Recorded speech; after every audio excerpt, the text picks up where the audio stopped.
Fate works in mysterious ways. That's what Elena's grandmother whispered to her before she died, pressing an ancient silver pendant into her trembling hands. But when Elena's car plunged off that mountain road in a storm of twisted metal and shattered glass, she would learn that fate wasn't mysterious at all.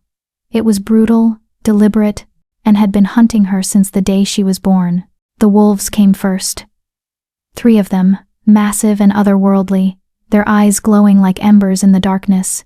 They dragged her broken body from the wreckage with impossible gentleness, their fur warm against her frozen skin. Elena should have been terrified. She should have screamed, but all she felt was recognition.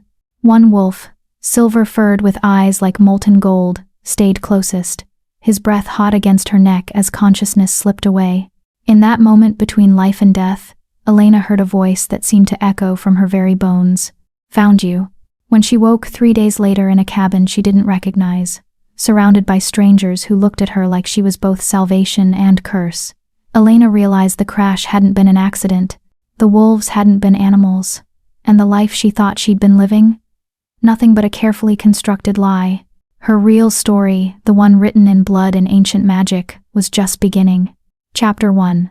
The Girl Who Didn't Belong. Elena Rivera had always been the odd one out, not in the dramatic, fairy tale way where the ugly duckling transforms into a swan. No, Elena's otherness was quieter, more insidious. It lived in the way her adoptive mother, Patricia, would flinch when Elena entered a room too quickly, in how her adoptive sister, Vanessa, always stood just a little too far away, as if proximity itself was dangerous. "You're being paranoid," Elena would tell herself, staring at her reflection in the bathroom mirror of their Seattle apartment. Brown eyes flecked with gold that seemed to catch light strangely, dark hair that grew too fast, too thick, pale skin that never quite tanned, no matter how much sun she got. "They love you, they chose you, but love shouldn't feel like toleration." "Elena." Patricia's voice cut through the apartment, sharp as always. "Vanessa needs a ride to her audition. You're not doing anything important, are you?"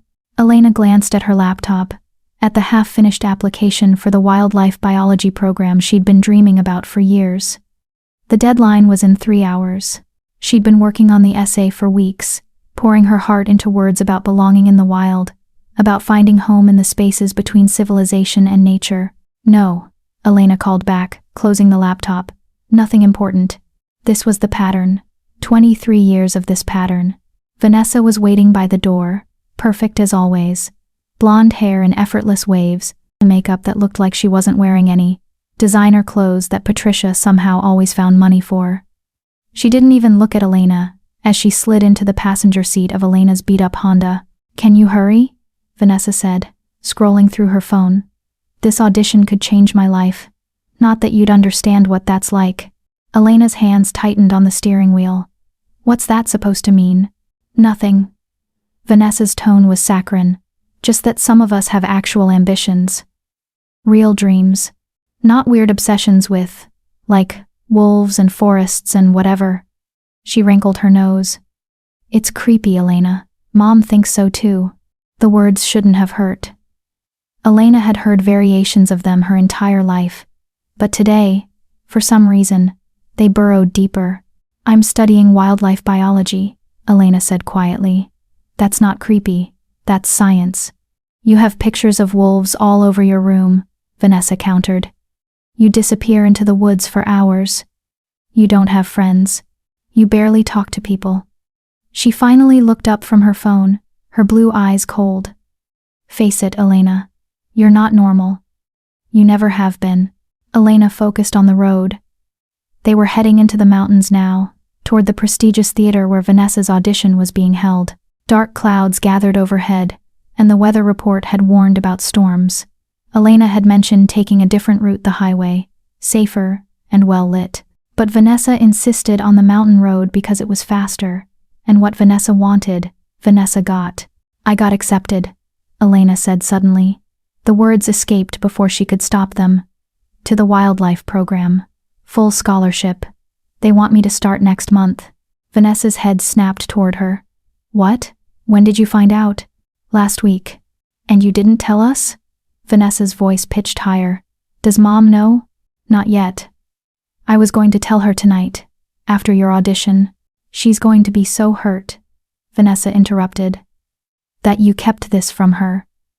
That you're planning to just leave.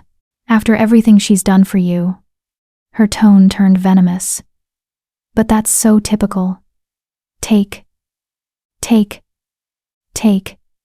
and never give anything back." Elena's vision blurred. Not from tears she'd learned long ago not to cry in front of Vanessa, but from something else. A strange pressure building behind her eyes, like the air before lightning strikes. "I'm not taking anything," Elena whispered. "I'm just trying to have a life." "Your life is with us," Vanessa snapped. "Mom saved you.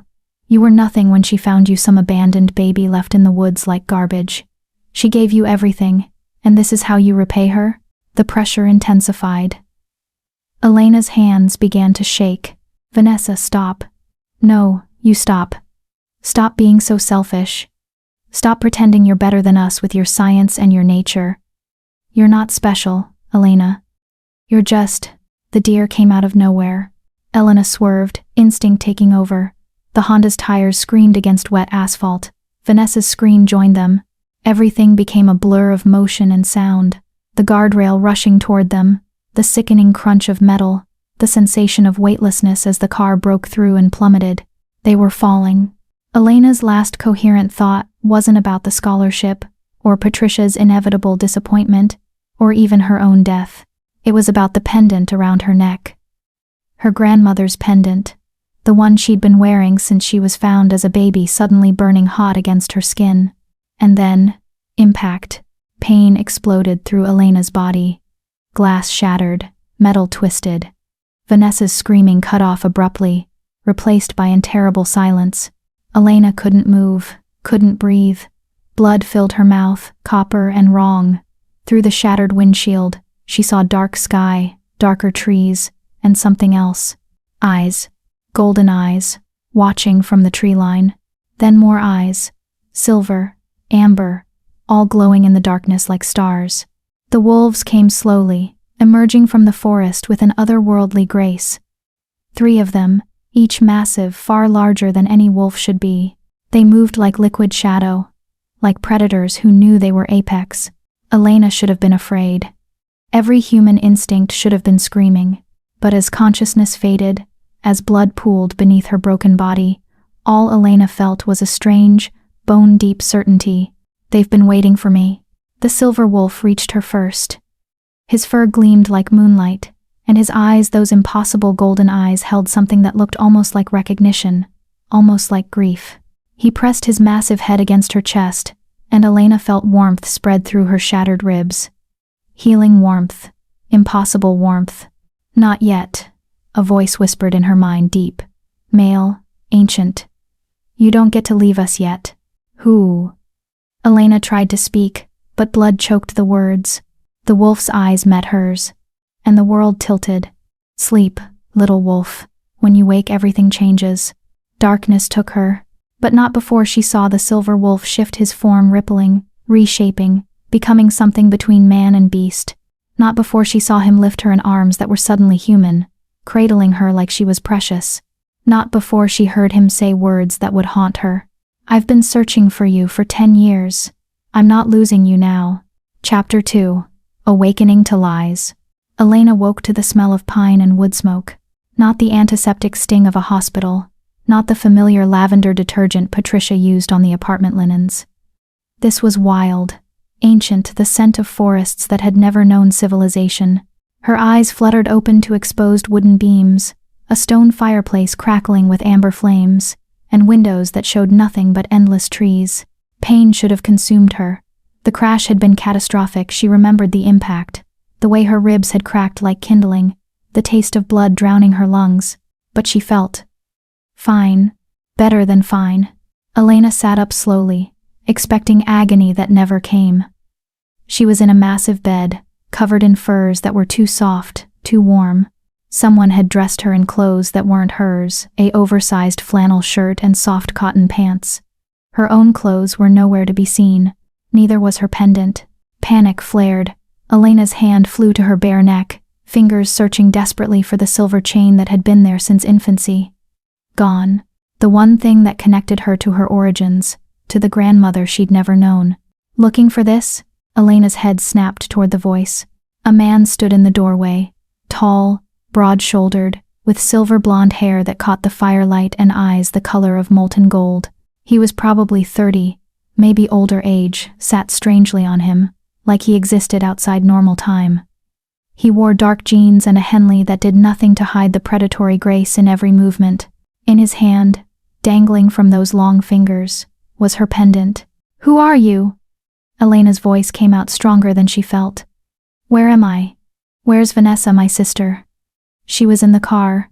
"Your sister is fine," the man said, his voice that same deep rumble she'd heard in her dying moments. "Barely a scratch on her.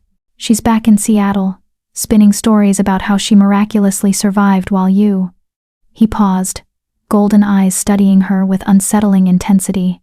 "While you disappeared. What are you talking about?" "I need to call my family." "The family that's been lying to you for 23 years? The man stepped into the room, and Elena's body reacted instinctively, muscles tensing, breath quickening, every nerve suddenly alert. He noticed. His lips curved into something that wasn't quite a smile. "Good. Your instincts are waking up. I don't understand. You will." He tossed the pendant onto the bed. Elena grabbed it immediately, clutching it like a lifeline. "My name is Cade Blackthorne, and you, Elena Rivera, are not human." The words hung in the air like smoke. Elena laughed. It was a brittle, broken sound. "That's insane. I'm human. You're a wolf shifter," Cade interrupted, his tone matter of fact. "From one of the oldest bloodlines in North America. Your real name is Elena Nightshade, daughter of Leanna Nightshade, last heir of the Silver Moon Pack." He moved closer, and Elena pressed back against the headboard. "And you're my fated mate." "Stop." Elena's hands were shaking. This can't be. "The crash should have killed you," Cade continued, relentless. "Your spine was broken in 3 places. Your skull was fractured. You had internal bleeding that would have killed a human in minutes." He crouched beside the bed, bringing those impossible eyes level with hers. "But you healed, Elena, completely. In 3 days." Elena looked down at her hands. Smooth, unmarked skin. No bruises, no cuts. She remembered glass tearing through her flesh, remembered the white-hot agony of bones snapping. "The wolves," she whispered. "I saw wolves, 3 of them. My pack," Cade confirmed. "Liam and Ash, my brothers. We've been tracking you for months, ever since your scent signatures started appearing on our territory borders. We thought you were a rogue at first, a shifter trying to hide. But when we finally found you," his expression darkened, "you had no idea what you were. Someone had suppressed your nature so thoroughly, you couldn't even recognize your own kind." "This is crazy," Elena said, but her voice wavered. Because deep down, in a place she'd spent her whole life trying to ignore, something was clicking into place. All those times she'd felt different, the way animals always gravitated toward her. How she could see perfectly in darkness. How she could smell storms before they arrived. How she'd never been sick a day in her life. "Patricia Rivera isn't your mother," Cade said quietly. "She's a witch. A fairly powerful one, actually. 23 years ago, she found you in the woods. A baby girl, maybe 6 months old, wearing nothing but a silver pendant and covered in blood that wasn't yours. She should have reported you to the Shifter Council. Instead, she took you home and cast a binding spell so strong, it crippled your wolf before she even woke." Elena's breath came in short gasps. No, my mother wouldn't." "Your mother is dead," Cade said, and there was genuine sorrow in his voice now. "Leanna Nightshade died the night Patricia found you. She was running from something, or someone. We never found out what. All we know is that she managed to hide you, to keep you safe long enough for someone to find you. She just didn't expect that someone would be a witch with no loyalty to pack law." The room was spinning. Elena gripped the pendant so hard the edges cut into her palm. Why? Why would she do that? "Power," said a new voice. Elena jerked her gaze to the doorway, where 2 more men had appeared. They looked like Cade, same predatory grace, same otherworldly presence, but different. One had dark hair and silver eyes that glittered with barely contained rage. The other was lighter, almost golden, with amber eyes that held something gentler. "That's Ash," Cade said, nodding to the dark-haired one. "And Liam, my brothers, my pack. Shifter children are rare," Ash continued, his voice cold as winter, "especially from powerful bloodlines. Patricia knew that if she raised you human, kept your wolf suppressed, she could use you as a—" He paused, disgust flickering across his face. "As a battery. Your latent magic. Your pack bonds, all that power trapped inside you with nowhere to go. She's been siphoning it for over 2 decades. Elena thought of all the times Patricia had touched her. Quick, fleeting touches that always left Elena feeling drained. Exhausted. Headaches that came from nowhere and vanished just as quickly. Vanessa isn't adopted," Liam added, his tone softer than Ash's but no less serious. "She's Patricia's biological daughter. Everything you had, your magic, your strength, your future, Patricia has been feeding to Vanessa since you were children. Why do you think Vanessa's always been perfect, always talented, always lucky? She's been stealing your life," Cade finished. "And you've been letting her. Because you didn't know you had a choice." Elena couldn't breathe. The walls were closing in. This couldn't be real. Couldn't be. But it was. Somewhere deep inside, past all the denial and fear, her soul knew the truth, had always known. "I want to see her," Elena said suddenly. "Patricia, I want to hear her say it." "Bad idea," Ash growled. "I don't care." Elena stood and was surprised by how steady her legs felt. How strong. "If what you're saying is true, if she's done what you claim, then she owes me the truth." To my face. Cade studied her for a long moment. Then, slowly, he nodded. "All right. But Elena?" He caught her wrist as she moved toward the door, his grip gentle but unbreakable. "When she confirms everything, and she will, you can't go back.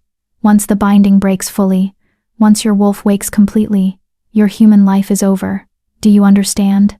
Elena met those golden eyes, and felt something shift in her chest.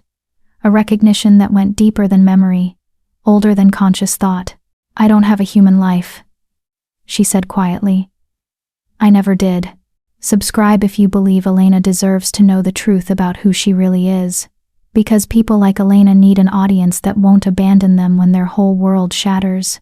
Drop a comment if Elena's pain is your pain too. Cade's expression softened. Just slightly. Just enough. "Then let's go get your answers." Chapter 3. The Mother Who Stole Everything. The drive back to Seattle was silent.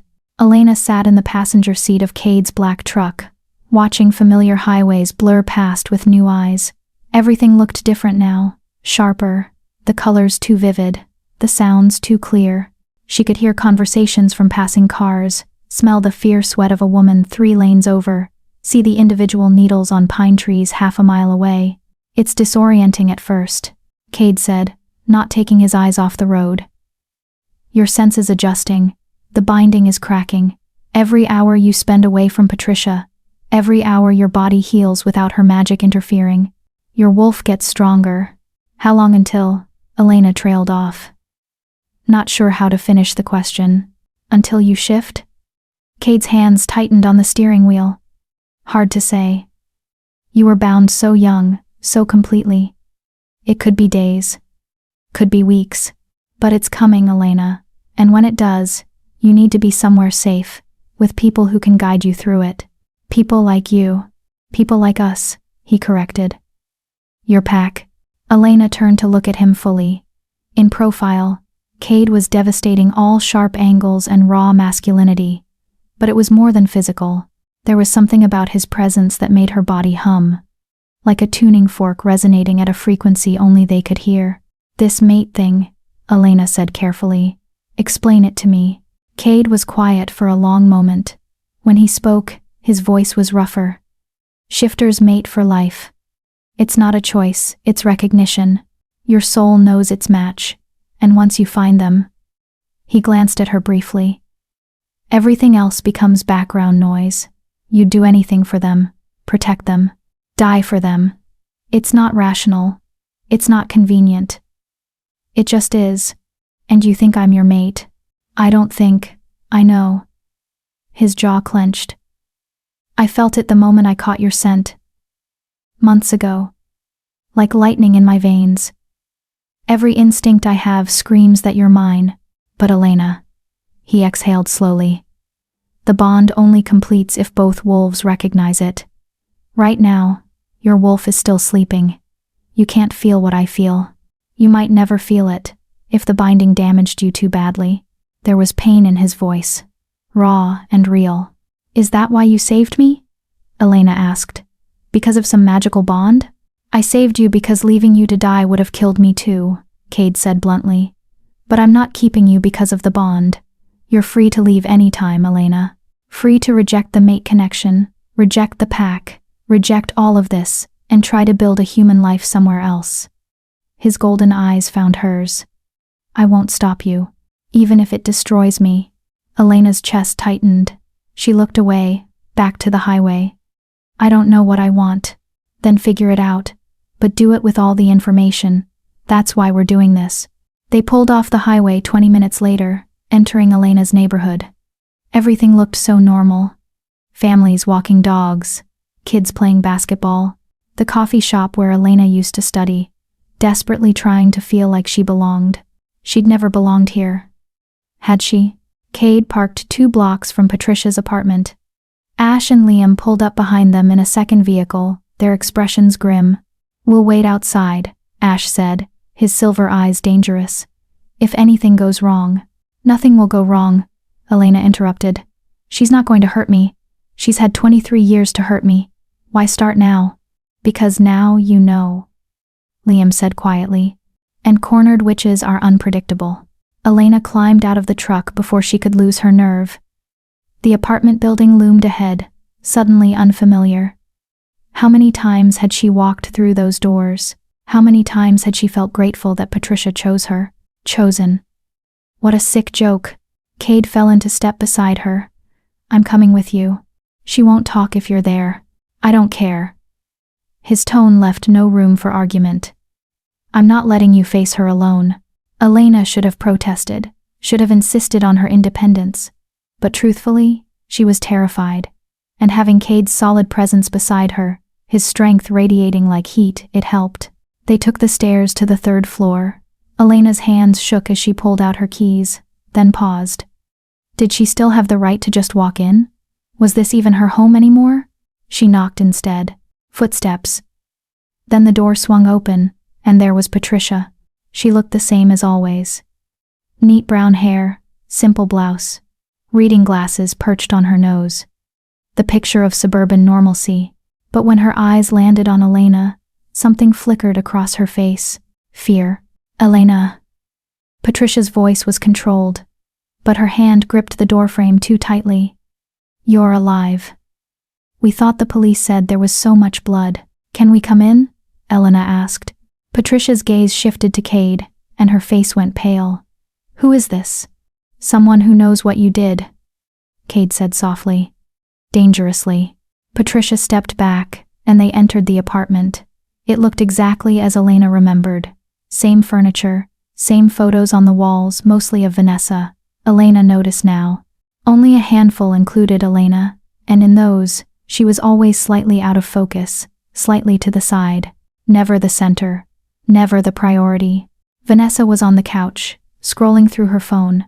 She looked up, and her eyes widened. Elena, oh my God, you're okay.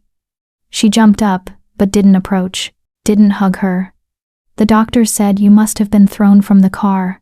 They searched for hours but couldn't find you. Where have you been? With people who actually care about her, Cade said coldly. Vanessa's gaze snapped to him, and Elena saw something flash across her face. Recognition. You're one of them. The wolves. You knew, Elena whispered. Vanessa, you knew what I was? Vanessa had the decency to look uncomfortable. Mom told me. When I turned 16, she said it was important that I understood, so I could help keep you safe. Safe? Cade's laugh was harsh. Is that what you call it? Everyone sit down, Patricia said, her voice sharp with authority. Magic crackled in the air. Elena could feel it now, like static electricity raising the hairs on her arms. Elena, whatever these people have told you, I want to hear it from you. Elena interrupted. She stayed standing, and was surprised by how calm her voice sounded. No lies, no excuses. Tell me the truth about who I am. Patricia's expression hardened. For a moment, the mask of maternal warmth dropped completely, revealing something cold beneath. You want the truth? Fine.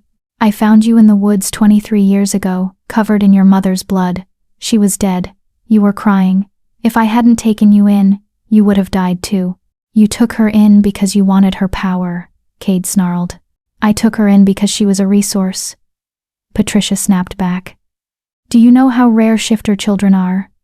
Especially from bloodlines as pure as the Nightshades. The magic in her veins could have changed everything for my family, and it did. She gestured to Vanessa. My daughter has talents beyond any witch her age. She's going to be something remarkable. Because you fed her my life, Elena said. The words came out hollow. Empty. You stole from me. Every day. For 23 years. I gave you a home, Patricia said. Food, clothes, education. You would have had nothing without me. I would have had myself. Elena's voice cracked. You took my wolf, my magic, my identity. You made me feel broken and wrong my entire life, because I was living on scraps of my own power, that you were funneling into Vanessa. You were better off human, Patricia said coldly. Shifters are animals, Elena. Brutal, dangerous creatures ruled by instinct. I saved you from that. I gave you civilization. You gave her slavery, Cade said. And you violated pack law. The council will hear about this. Patricia laughed. It was an ugly sound. The council won't do anything. I'm a registered witch. Elena was abandoned property. I had every right. I'm not property. Elena's shout echoed through the apartment. And with it came heat. Power. Something inside her chest cracking wide open. I'm not yours. I never was. The lights flickered. Vanessa gasped. Patricia's eyes widened. Elena, calm down. No. Elena's vision was blurring again, but not from tears. From something else. Something wild. I'm done being calm. Done being grateful. Done pretending this was love when it was just theft.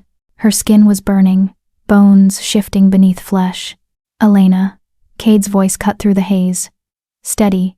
Grounding. Not here. Not like this. Your first shift needs to be somewhere safe. I don't care about safe. Elena gasped. But Cade was already moving, already pulling her toward the door. You're kidnapping her, Vanessa shrieked. I'm freeing her, Cade shot back. Something you should have done years ago. They were in the hallway now, moving fast. Elena's body felt wrong, too tight, like her skin didn't fit anymore. Cade swept her into his arms, cradling her against his chest as he ran down the stairs. Hold on, he murmured. Just hold on a little longer. Behind them, Elena heard Patricia's voice, sharp with magic. You can't have her. The binding still holds. But even as she spoke, Elena felt something inside her snap. The pendant around her neck blazed hot as a brand, and for the first time in 23 years, Elena's wolf opened her eyes. Chapter 4. The Wolf Inside. They made it to the forest just as Elena's body began to tear itself apart. Cade had driven like a man possessed, ignoring traffic laws and speed limits, while Elena writhed in the passenger seat. Every cell in her body was screaming, rewriting itself, remembering what it was supposed to be. Ash and Liam flanked them in the other vehicle, creating a protective convoy as they raced away from the city and into the mountains. Almost there, Cade kept saying. Just hold on, Elena. Almost there. But Elena was barely hearing him. The pain was beyond description, bones liquefying and reforming, muscles tearing and reknitting, skin burning like she'd been set on fire. She wanted to scream, but her jaw was locked, teeth elongating into something that wasn't human. When Cade finally stopped the truck and pulled her out, they were deep in old-growth forest. Moonlight filtered through ancient pines, and the air smelled of earth and wild things. He carried her to a small clearing and gently set her down on soft moss. Let it happen, Cade said, kneeling beside her.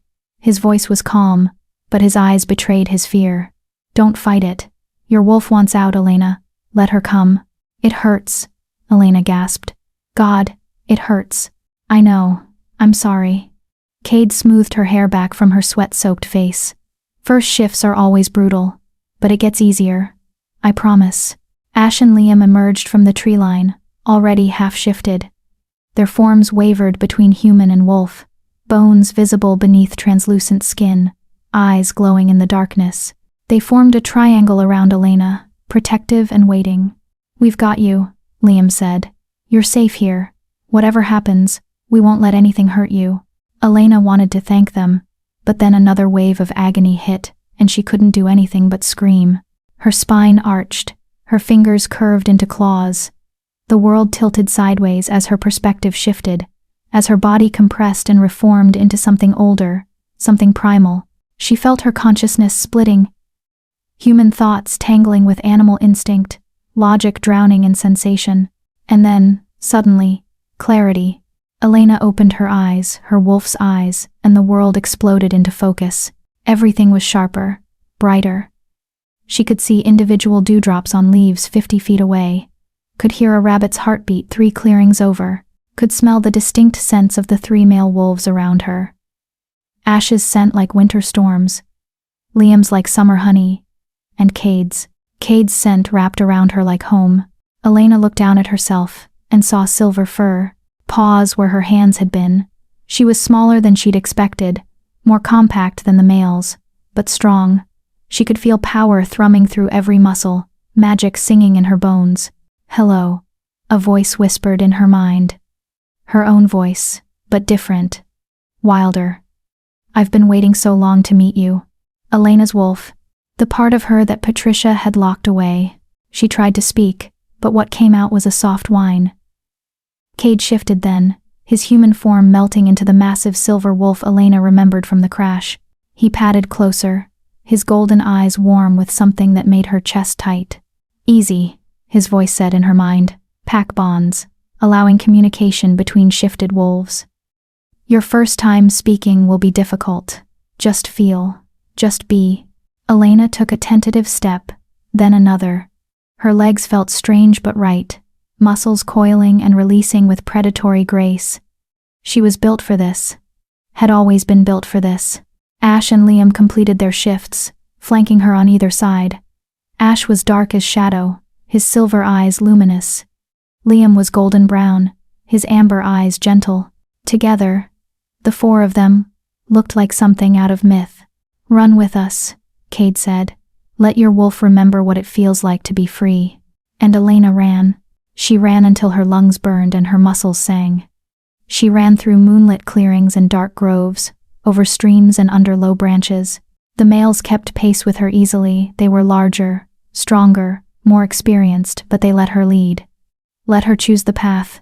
For the first time in her life, Elena felt complete. Hours passed in a blur of sensation and joy. They hunted together nothing big, just rabbits and mice, teaching Elena how to track and pounce. They played, tumbling through clearings like pups, all sharp teeth and playful growls. And when Elena finally collapsed by a stream, panting and exhausted and more alive than she'd ever been, the 3 males curled around her in a protective circle. Sleep, Cade murmured, his large body warm against her back. We'll keep watch. Elena should have felt vulnerable, sleeping as a wolf in the wilderness with 3 males she barely knew. But her wolf trusted them implicitly, knew them at a level beyond words or logic. Pack, her instincts whispered. Safety. Home. She slept. When Elena woke, she was human again, and naked. She bolted upright with a yelp, immediately trying to cover herself. The males were already awake, already dressed. They must have stashed clothes in the forest. Cade was holding out a bundle to her, an oversized shirt and sweatpants. First shift burns through clothes, he explained, politely keeping his eyes averted. You'll learn to undress before shifting. For now, just here. Elena grabbed the clothes and quickly pulled them on, her cheeks burning. How long was I out? Few hours, Liam said. He was building a small fire, movements practiced and efficient. You did well, Elena. Really well. Most shifters can barely walk their first time. You ran for miles. My wolf is strong, Elena said softly. I can feel her even now, just beneath my skin. It's like I was only ever half alive before. Because you were, Ash said bluntly. He was sharpening a knife, his expression dark. That witch crippled you, stole 23 years of your life, and she's still out there, still walking free. The council will handle it, Cade said firmly. Will they? Ash challenged. Patricia's right about one thing legally. She had claim to an abandoned shifter child. The council might slap her wrist, make her pay restitution, but she won't face real consequences. Not unless… Unless what? Elena asked. The three males exchanged loaded glances. Unless you challenge her formally, Liam said carefully. Shifter law allows victims to demand recompense through combat or trial. If you win, Patricia loses everything: her magic, her status, possibly her life. Elena's stomach churned. I can't kill her. You could, Ash said, and you should. She deserves it. Ash, Cade's voice was sharp. Don't push her. I'm not pushing. I'm being realistic. Ash stood, knife glinting in the firelight. That witch tortured Elena for 2 decades, fed off her like a parasite. And now Elena's supposed to just walk away? Let Patricia keep Vanessa, keep her power, keep living like she didn't destroy a child's life? That's exactly what I'm saying, Elena said quietly. All three males turned to look at her. I'm not going back. Not to fight Patricia, not to confront Vanessa, not to demand justice from some council that doesn't care about me. I'm done with that life. Elena, Cade started. I want to move forward, Elena interrupted. Not backward. Patricia took enough from me. I won't give her another second of my time. She met Cade's golden eyes. You said I'm part of a pack. The Silver Moon Pack. My mother's pack. Are there others? Is there still a home for me? Cade's expression softened. There was. But the Silver Moon Pack was decimated 10 years ago. An attack we never found out who ordered it. But dozens died. Your mother was one of the last. She went into hiding while pregnant with you, trying to keep you safe from whoever wanted your bloodline ended. So I'm alone, Elena whispered. No. Cade moved closer, crouching in front of her. You're not alone. My pack, the Blackthorn Pack, we've been searching for Silver Moon survivors for years, trying to piece together what happened, trying to protect what's left of your line. Elena, if you'll have us. We want you. Not because of bloodlines or politics or ancient obligations, but because you're pack. You're ours. Ours? Her wolf whispered. And Elena felt the rightness of it deep in her bones. What about the mate bond? Elena asked. You said it only completes if both wolves recognize it. I can feel something when I'm near you. But I don't know if it's the bond or just gratitude or… It doesn't matter, Cade said firmly. Bond or no bond, you have a place with us. I won't pressure you, Elena. Won't demand anything you're not ready to give. You've spent your whole life being used. I won't be another person who takes from you. Elena studied his face. The sharp angles, the golden eyes, the barely leashed power. He could demand, could use the mate bond as leverage, but he wouldn't. She could see that truth written in every line of his expression. Okay, she said. I'll stay. With your pack. With you. If Elena's journey moved you, subscribe, so you never miss a story like this. Stories like these deserve an audience that cares. Comment. What would you do in Elena's position? Cade's face broke into a smile, the first real smile Elena had seen from him. It transformed him, made him look younger, less burdened. Yeah? Yeah. Elena smiled back, tentative but real. I have a lot to learn. About being a wolf, about pack dynamics, about everything. But I want to learn. I want to know who I really am. Then we'll teach you, Liam said warmly. And protect you, Ash added, his voice still gruff but his eyes softer. Whatever's coming, whoever killed your pack, whoever your mother was running from, will face it together. Something is coming, Elena said. It wasn't a question. She could feel it. A weight pressing against her newly awakened instincts. Patricia knew I was a nightshade. She knew my bloodline. What if she wasn't just using me for power? What if she was hiding me? The males went very still. From what? Cade asked slowly.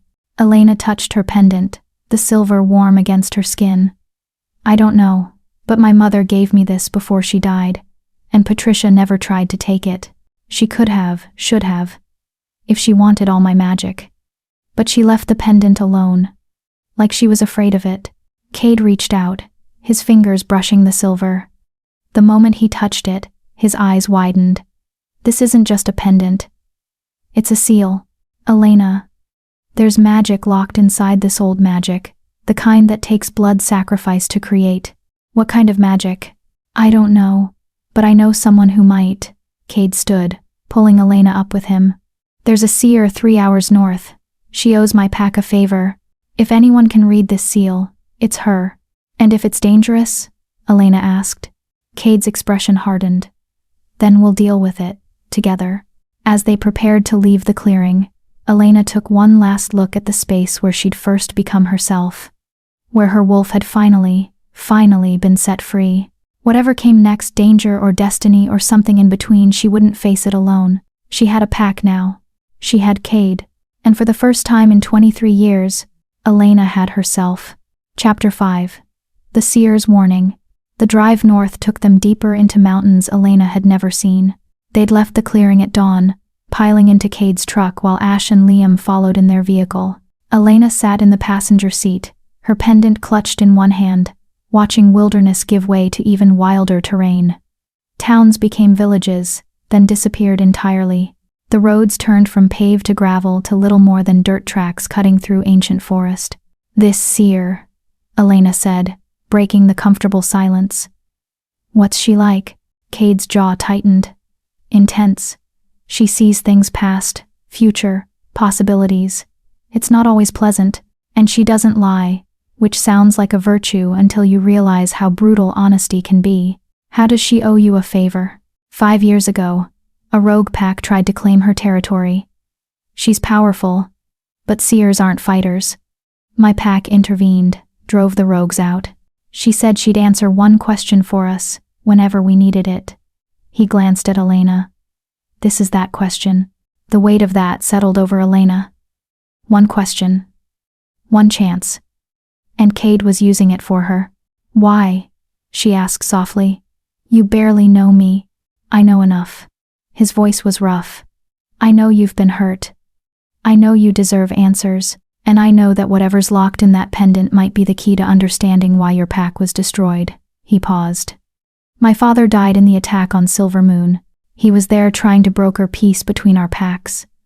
So this isn't just about you, Elena. This is about all of us. Elena's breath caught. I'm sorry, I didn't know. How could you? You were a baby. Cade's hands tightened on the steering wheel. But that's why we've been searching so hard for survivors. Why finding you meant everything. Your mother's death, my father's death, they're connected.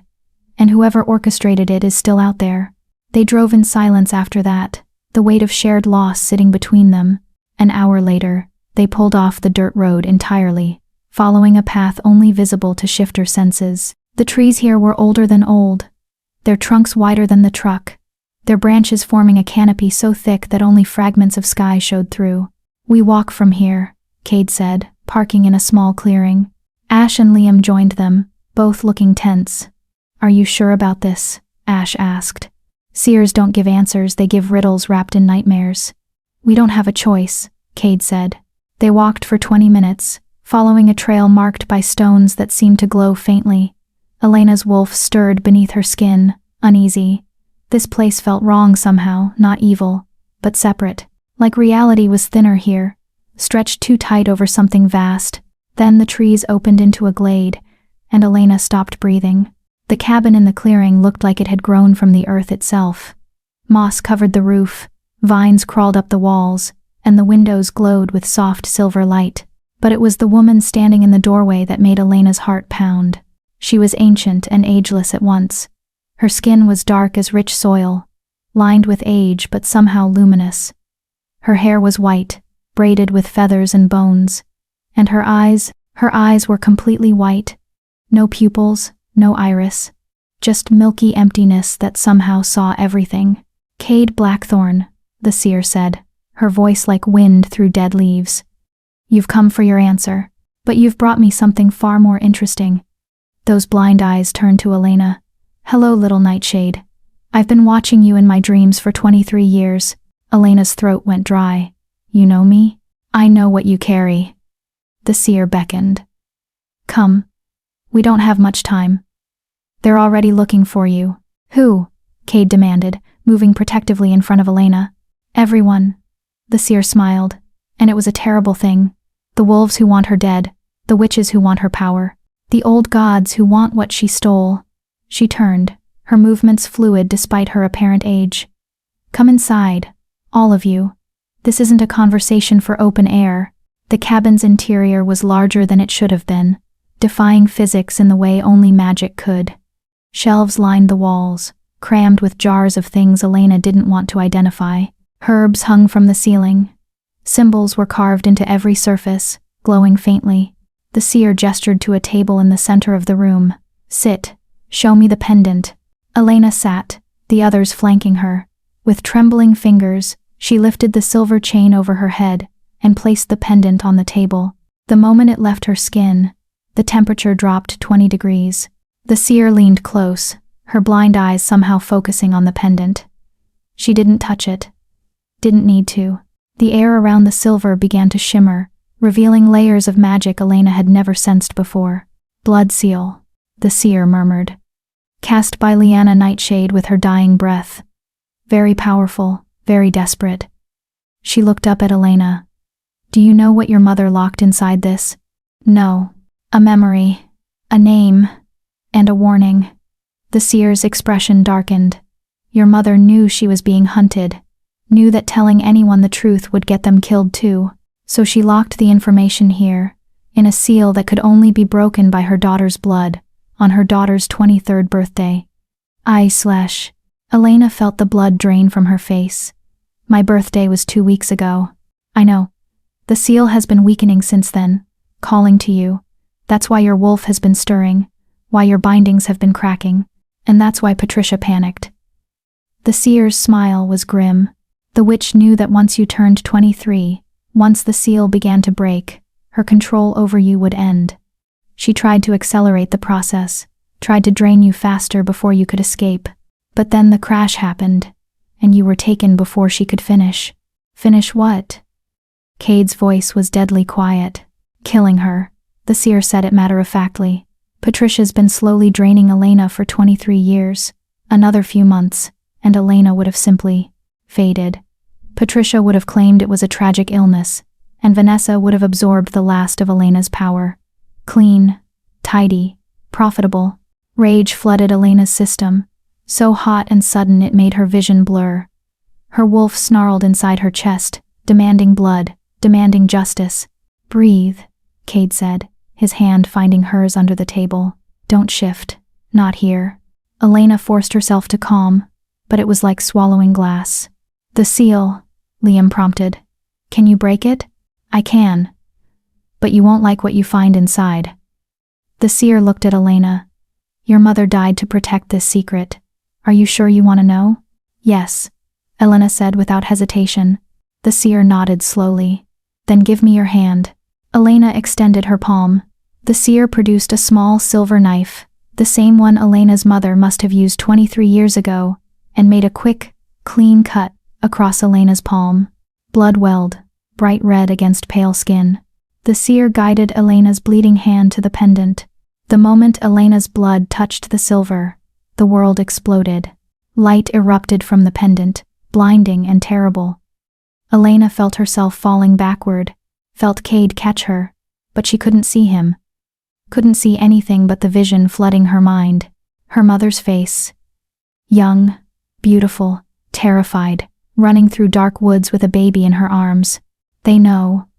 Liana Nightshade gasped, her voice echoing across time. "They know what she is. What she can become. Then we hide her," another voice said, male, familiar somehow. "Bind her wolf, erase her memories. It won't be enough. They'll hunt her forever. Unless, Lyanna's eyes widened. Unless they think she's dead. The vision shifted. A ritual circle. Lyanna standing in the center. The baby Elena in her arms. Blood everywhere. So much blood. I, Lyanna Nightshade, last daughter of the Silver Moon, seal this truth with my life. My daughter is not Elena Nightshade. She is Elena Moonshadow, daughter of the first wolf, carrier of the ancient blood. She is the bridge between worlds, the key to the old magic, and they will kill her for it. Who? Elena heard herself scream into the vision. Who wants me dead? Lyanna's dying eyes found hers across time and space. The Alpha King, she whispered. He cannot allow a female of the first blood to live. Because if you survive to your 25th birthday, if you complete your transformation, you will have the power to challenge his throne, to end his reign, to free our people from his tyranny. The vision shattered. Elena crashed back into her body, gasping. Cade was holding her, his face pale with shock. Ash and Liam looked like they'd seen ghosts. The seer sat back, her expression unreadable. Now you know. The Alpha King, Cade said slowly. His voice shook with barely controlled rage. He ordered the massacre. He killed Silver Moon, to eliminate the first bloodline. The seer confirmed. Elena's mother, her grandmother, her aunts all slaughtered to prevent exactly what Elena is becoming.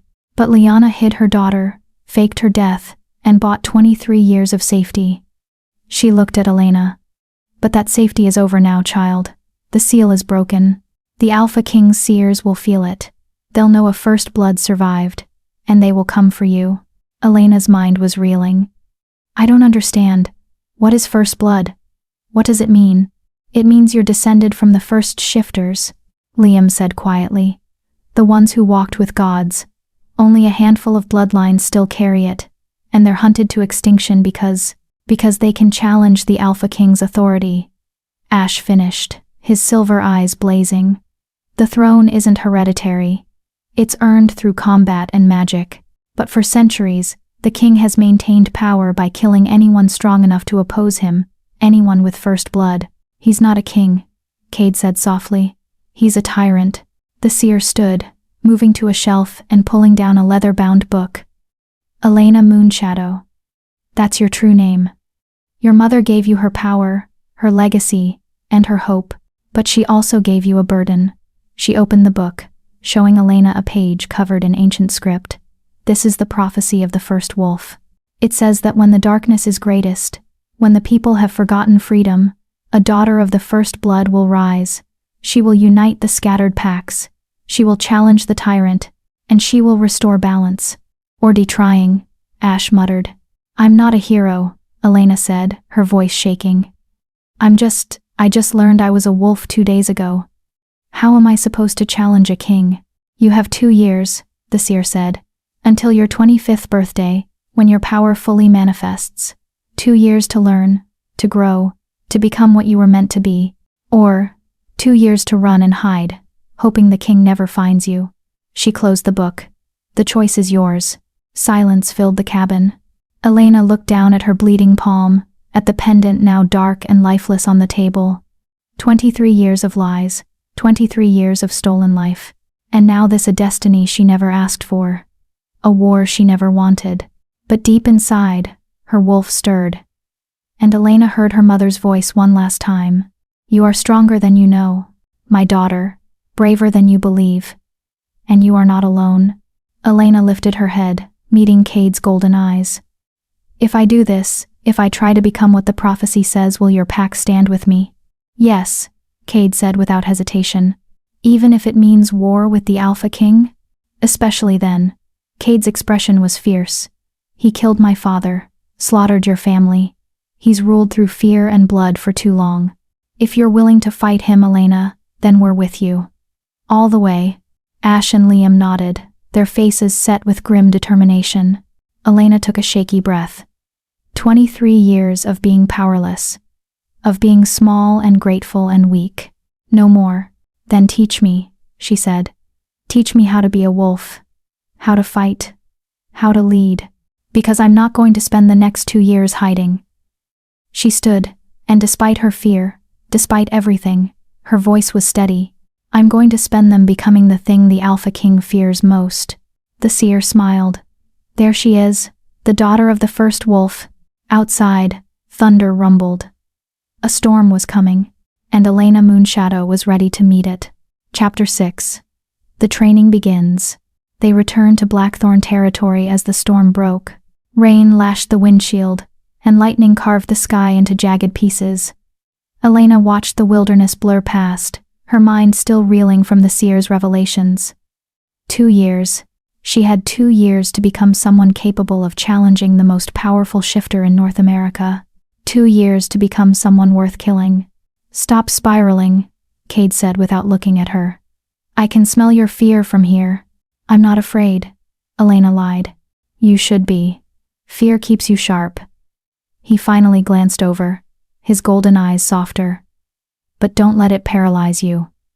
We have time, Elena. Not a lot, but enough. Enough for what? To turn me into a warrior? I've never thrown a punch in my life. I don't know the first thing about pack politics or combat or…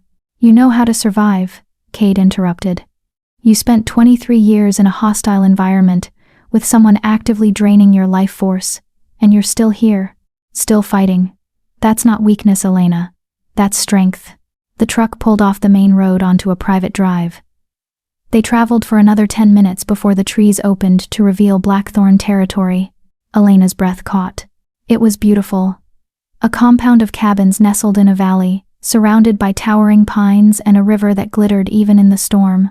The main house was massive, part lodge, part fortress with warm light spilling from its windows.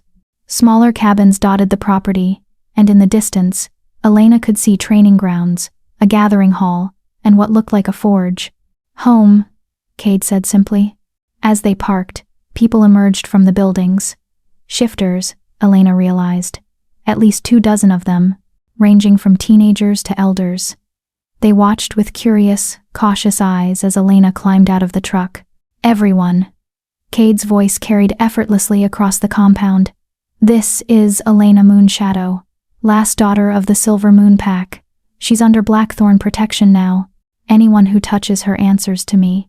The crowd murmured, but Elena caught the shift in their expressions. Recognition, respect, and something else, hope. A woman stepped forward. She was in her 50s, with gray-streaked hair and kind eyes. Elena Moonshadow. We thought your bloodline was extinct. This is a gift. She placed a hand over her heart in what Elena recognized instinctively as a sign of respect. Welcome home, daughter of the first wolf. Others echoed the gesture. Elena felt tears prick her eyes. Thank you, she managed. The woman smiled. I'm Mara. I run the kitchens, and basically keep this pack from falling apart. You look exhausted. Let's get you fed and settled. She needs to train, Ash said, appearing at Elena's side. She needs to eat and sleep, Mara countered firmly. Training can wait until morning. Ash looked like he wanted to argue, but Cade shook his head. Mara's right. Elena's been through hell. She needs rest. Reluctantly, Ash stepped back. Mara led Elena toward the main house, chattering about the pack, the territory, the routines. Elena tried to pay attention, but exhaustion was catching up with her. The adrenaline from the seer's revelation was fading, leaving her hollow and shaky. Inside, the main house was warm and welcoming. A massive stone fireplace dominated one wall, comfortable furniture arranged for conversation, photos everywhere, pack members in human and wolf form, celebrations, hunts, family. Your room, Mara said, opening a door on the second floor. Cade had us prepare it this morning. If you need anything, I'm just down the hall. The room was simple but beautiful. A large bed with soft linens, a window overlooking the forest, and on the dresser, a small wooden box. What's that? Elena asked. Things from your mother, Mara said softly. We saved what we could from Silver Moon after the attack. Not much survived, but… She opened the box, revealing a few items. A silver comb, a journal, a photo. Elena picked up the photo with trembling hands. A woman stared back at her, young, radiant, with Elena's eyes and hair. She was laughing, arms around two other women who looked similar. Sisters, maybe. Or cousins. All dead now. That's Liana, Mara confirmed. Your mother. She was extraordinary, fierce and kind in equal measure. The entire pack loved her. Did you know her well? Well enough to know she would be proud of you. Mara squeezed Elena's shoulder. Rest now. Tomorrow, your real training begins. After Mara left, Elena sat on the bed, holding her mother's photo. She tried to remember some fragment of memory from infancy, some echo of Liana's voice, but there was nothing, just the weight of a legacy she'd never asked for. A knock at the door. Cade entered without waiting for permission, carrying a tray of food. Mara said you needed to eat. I'm not hungry. Eat anyway, you'll need your strength. He set the tray on the nightstand, then hesitated. Can I sit? Elena nodded. Cade sat at the foot of the bed, maintaining a respectful distance. For a long moment, they just existed in comfortable silence. I'm scared, Elena finally admitted. Terrified, actually. The Alpha King has armies, resources, centuries of experience. What do I have? Us, Cade said simply. You have pack, and you have time to build more. He turned to look at her fully. Elena, I won't lie to you. The path ahead is brutal. The training will push you past every limit. The politics will be treacherous, and when the king learns you're alive, he'll send everything he has to kill you. Great pep talk. Cade's lips twitched. But you're not facing it alone. Every shifter in this compound will train you, fight for you, die for you if necessary, because you're not just Elena anymore. You're hope. You're the possibility of change. That's a lot of pressure. It is, but you're already handling it. His golden eyes held hers. You survived, Patricia. You survived the crash. You survived having your wolf bound for 23 years. You're stronger than you think, Elena Moonshadow. Elena wanted to believe him, wanted to feel the confidence he seemed to have in her. What if I fail? She whispered. Then we fail together. Cade reached out slowly, giving her time to pull away. When she didn't, he took her hand. But I don't think you will. I think you're going to surprise everyone, including yourself. The mate bond hummed between them. Elena could feel it now, a golden thread connecting her soul to his. It was warm, steady, grounding. This bond, she said. Does it ever get easier? Less intense? No. Cade's smile was rueful.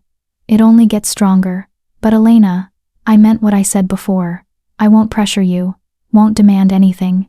The bond is there, but what we do about it, that's your choice. What do you want? The question hung between them. Cade's thumb traced circles on her palm, and Elena felt heat spread from the touch. I want to court you properly, he said finally. Want to earn your trust, your respect, your affection. I want you to choose me not because fate decided it, but because you want to. His voice dropped lower.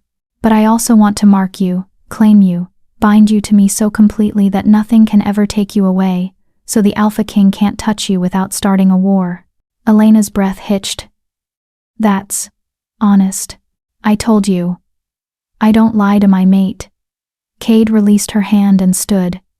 Eat. Sleep. Tomorrow, we start training. And Elena? He paused at the door. You're not alone anymore. Remember that. After he left, Elena ate mechanically, then crawled into bed. She expected to lie awake, mind racing with fears and prophecies and impossible destinies. Instead, she fell asleep almost instantly, her wolf content for the first time in 23 years. She was home. Dawn came too early. Someone pounded on Elena's door at what felt like the middle of the night. Up, Ash's voice barked. Training starts in 15 minutes. Don't be late. Elena groaned, but forced herself out of bed. Her body ached probably from the shift yesterday, but there was also a strange energy humming through her. Her wolf was awake, eager. She dressed in the workout clothes someone had left on her dresser, then stumbled downstairs. The compound was already alive with activity. Shifters running perimeter patrols, others sparring in the training grounds, children playing near the river. Ash was waiting outside, looking annoyingly alert. "You look like death." "Good morning to you too." "I don't do pleasantries. Come on."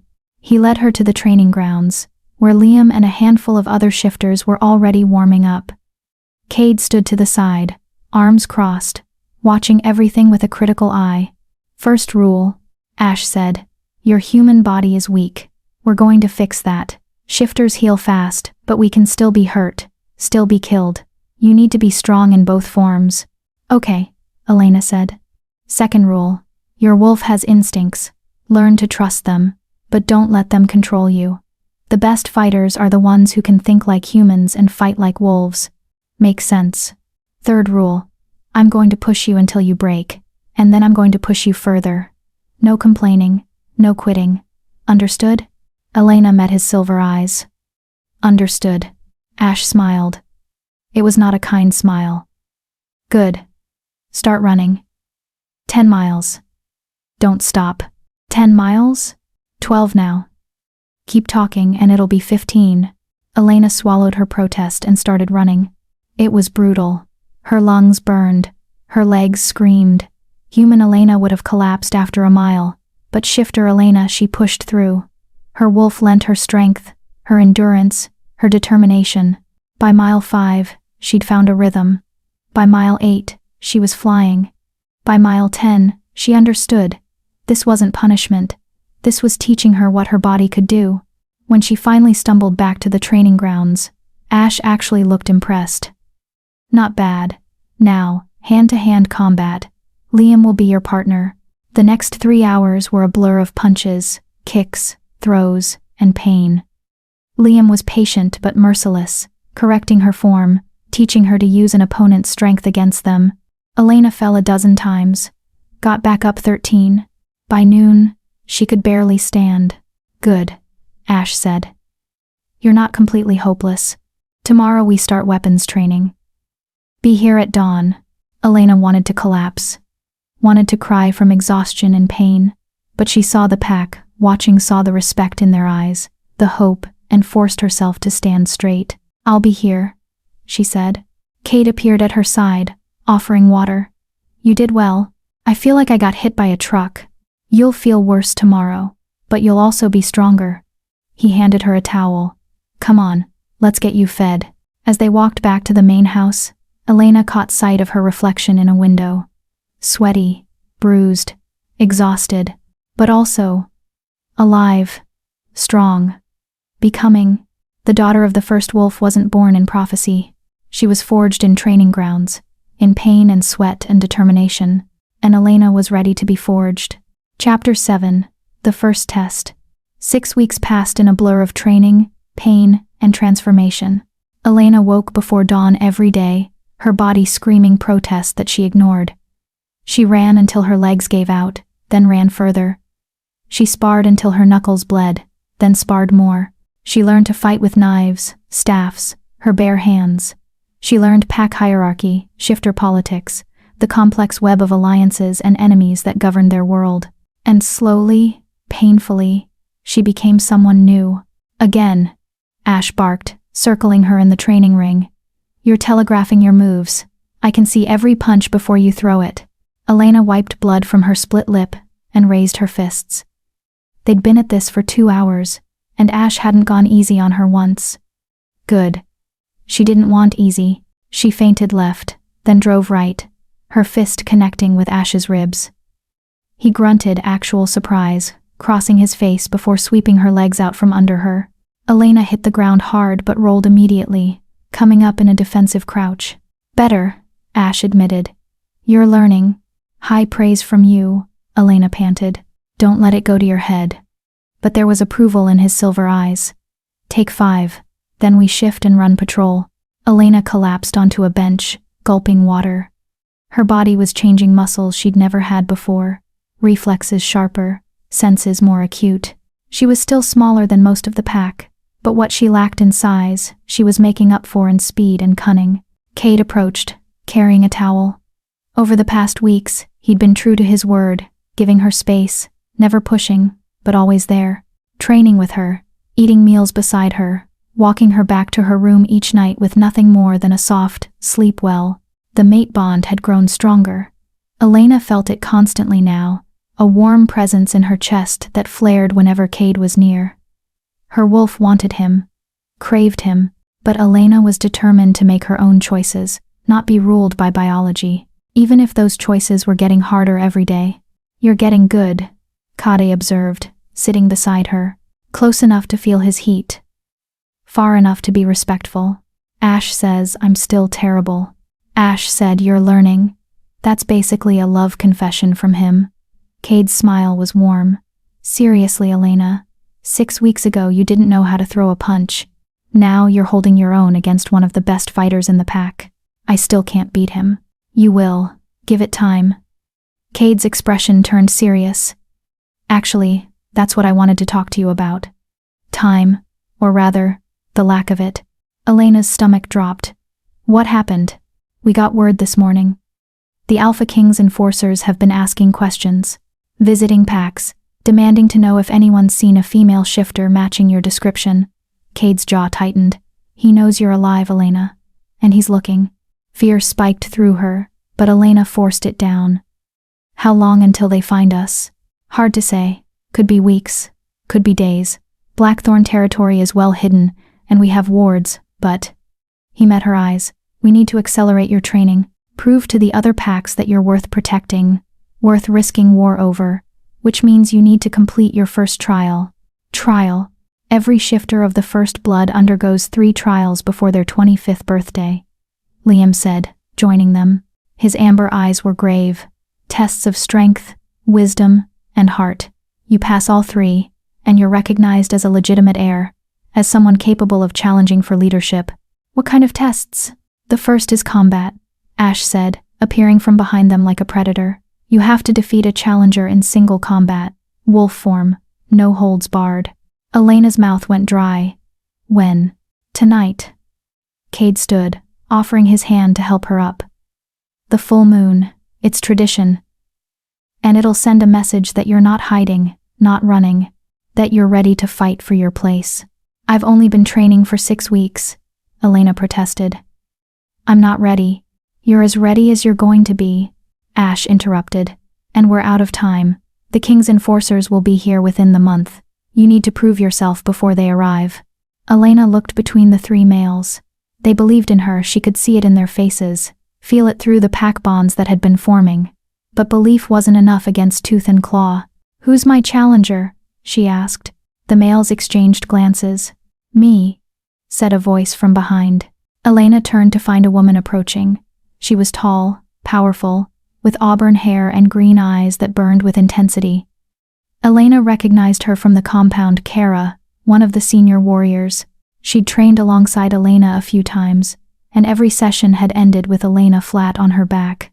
"Kara," Cade said, his tone warning. "You don't have to do this." "Yes, I do." Kara stopped a few feet from Elena, her expression unreadable. If Elena is truly First Blood, if she's truly meant to challenge the Alpha King, then she needs to prove it. Not against someone holding back, not against a training partner, against someone who wants to win. "I'm not trying to replace you," Elena said quickly, "or take your position. I know." Kara's expression softened slightly. "But the pack needs to see what you're capable of, and frankly, so do I. The Alpha King killed my brother in the Silver Moon massacre. If you're going to avenge him, I need to know you're strong enough." Elena understood. This wasn't about hostility. It was about trust. About proving she was worth following into war. "Okay," Elena said, lifting her chin. "Tonight. I accept." Kara smiled. "Good. Don't hold back, little wolf. Because I won't." The pack gathered as the full moon rose. They formed a circle in a clearing deep in the territory, torches flickering in the darkness. Elena stood at one edge. Naked and shivering shifters didn't waste clothes on fights.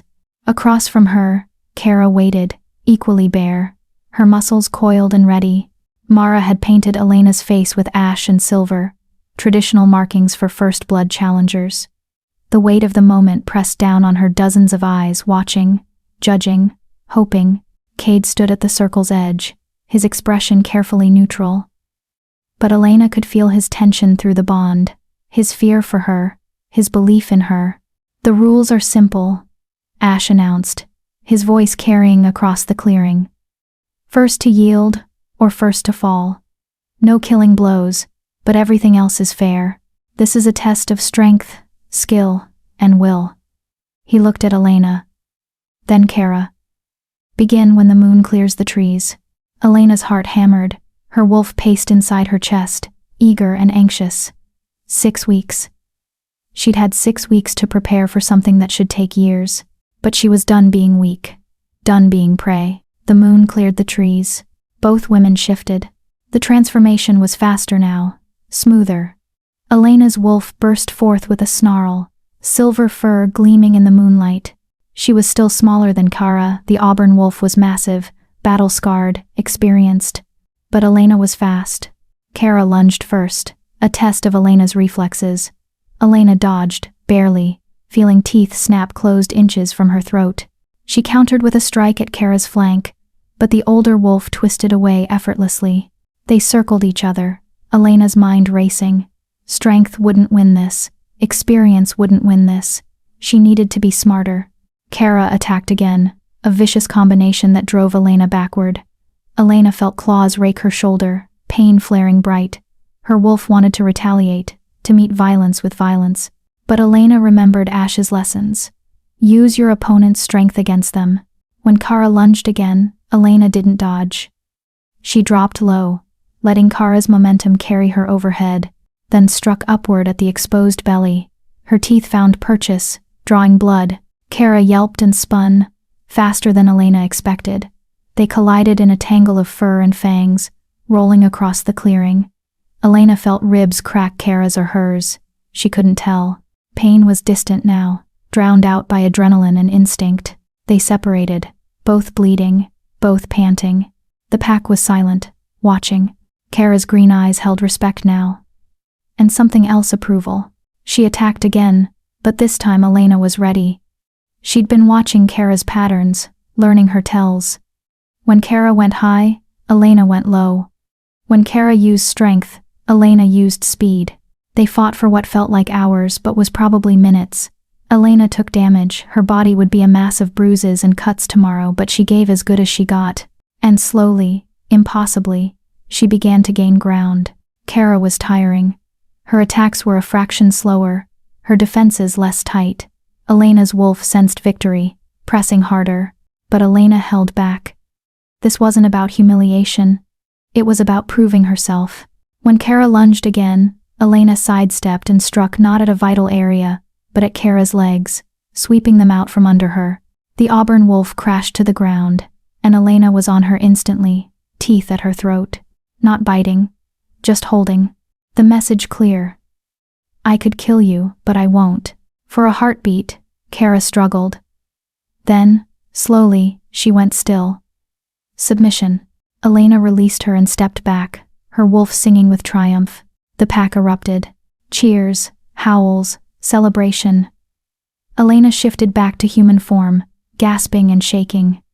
Kara shifted too, and to Elena's surprise, she was smiling. Well fought, first blood, Kara said, extending her hand. You've earned my respect. Elena shook it, still dazed. You went easy on me at the end. I didn't. Kara's smile widened.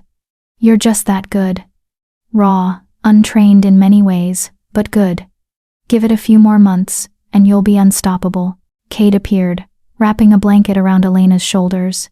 His eyes blazed with pride and something fiercer. You did it. I did it, Elena echoed, disbelief coloring her voice.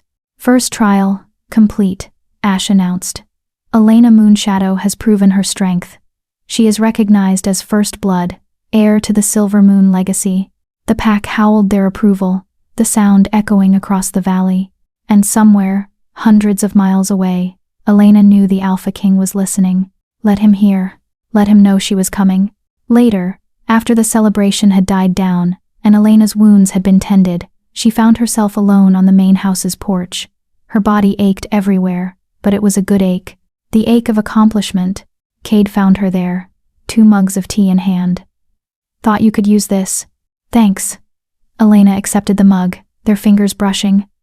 The mate bond flared, warm and insistent. They sat in comfortable silence, watching the moon. 2 more trials, Elena said finally. What are they? Wisdom and heart, Cade said. The second trial tests your mind, your ability to lead, to make impossible choices, to see through deception. The third tests your soul, your capacity for sacrifice, for love, for putting others before yourself. Sounds harder than fighting. It is. Cade turned to look at her, moonlight turning his eyes molten. But you'll pass them too. I know you will. You have a lot of faith in someone you barely know. I know you better than you think. His voice dropped lower. I've watched you transform over these weeks, Elena. Watched you push past every limit, refuse to quit even when you were broken and bleeding. Watched you earn the respect of every wolf in this pack. You're not the scared girl who woke up in my cabin 6 weeks ago. You're becoming the woman the prophecy spoke of. Elena's throat tightened. And what if I don't want to be that woman?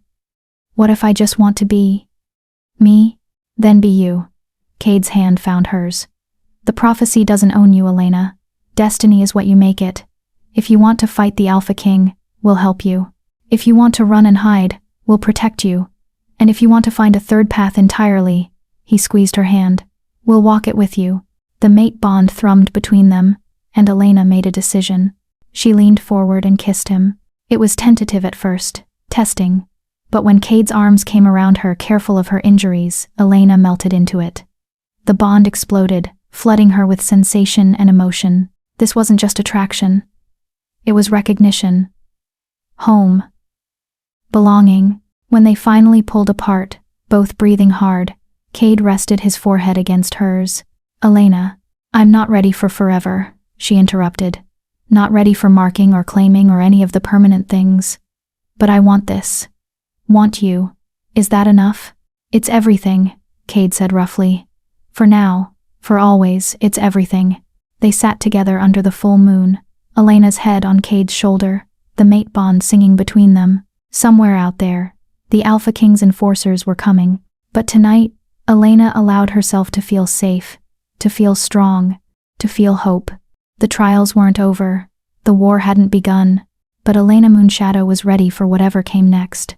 Chapter 8. The Enforcer's Arrival. 3 days after Elena's trial, the enforcers came.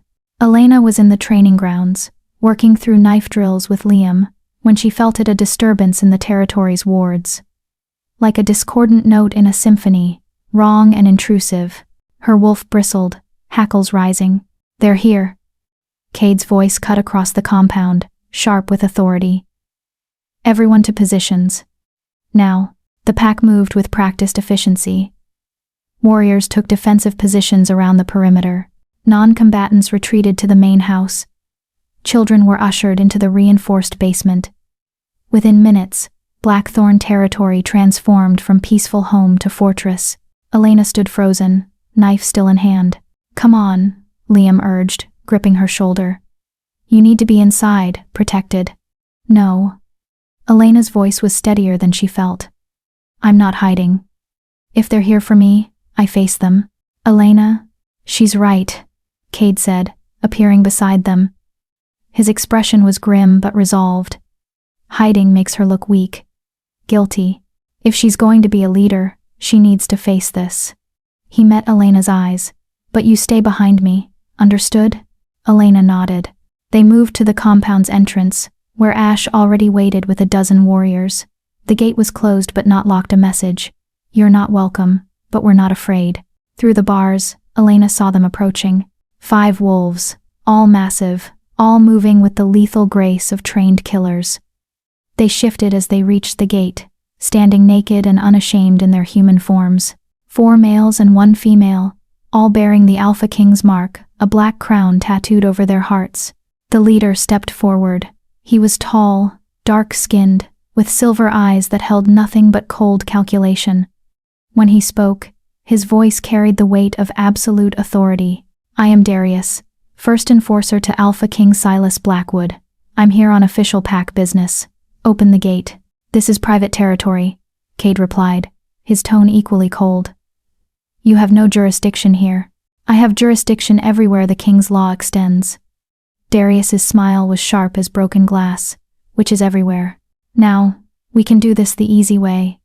Or I can invoke king's right and tear down your gates. Your choice. Cade Blackthorn. Cade's jaw tightened, but he nodded to Ash.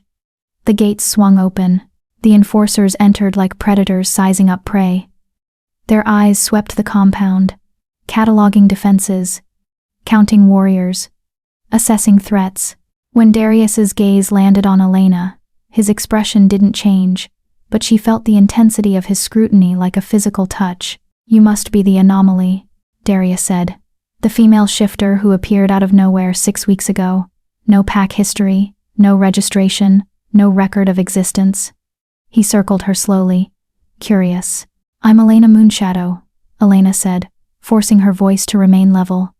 Daughter of Lyanna Nightshade, heir to the Silver Moon Pack. Darius stopped circling. Impossible. Silver Moon was destroyed a decade ago. Everyone died. Not everyone. Elena met his silver eyes. My mother hid me, bound my wolf to keep me safe. But I'm awake now, and I'm claiming my birthright. Your birthright. Darius's laugh was devoid of humor. And what birthright is that, exactly? Heir to a dead pack? Descendant of a slaughtered bloodline? Or... His voice dropped dangerously low. Do you claim something more? The clearing went silent. Elena knew this was the moment. The choice that would define everything. She could deny the first blood, deny the prophecy, live as a minor noble in Cade's pack. Safe, obscure, forgotten. Or she could step into the destiny her mother died to give her. I claim first blood, Elena said clearly. And the right to challenge for Alpha. The enforcers shifted, hands moving to weapons that weren't there. Darius's expression turned glacial. That's treason. That's law, Cade countered. Any shifter of the first blood has the right to challenge. It's been pack law for 1,000 years. Pack law written when first blood still existed, Darius said. There hasn't been a legitimate first blood challenge in 2 centuries. The line is extinct. Clearly not, Liam said mildly. Darius's attention snapped to him, then back to Elena. Prove it. Prove your first blood. Elena had expected this. The seer had warned her. She reached for her pendant, but Cade's hand on her wrist stopped her.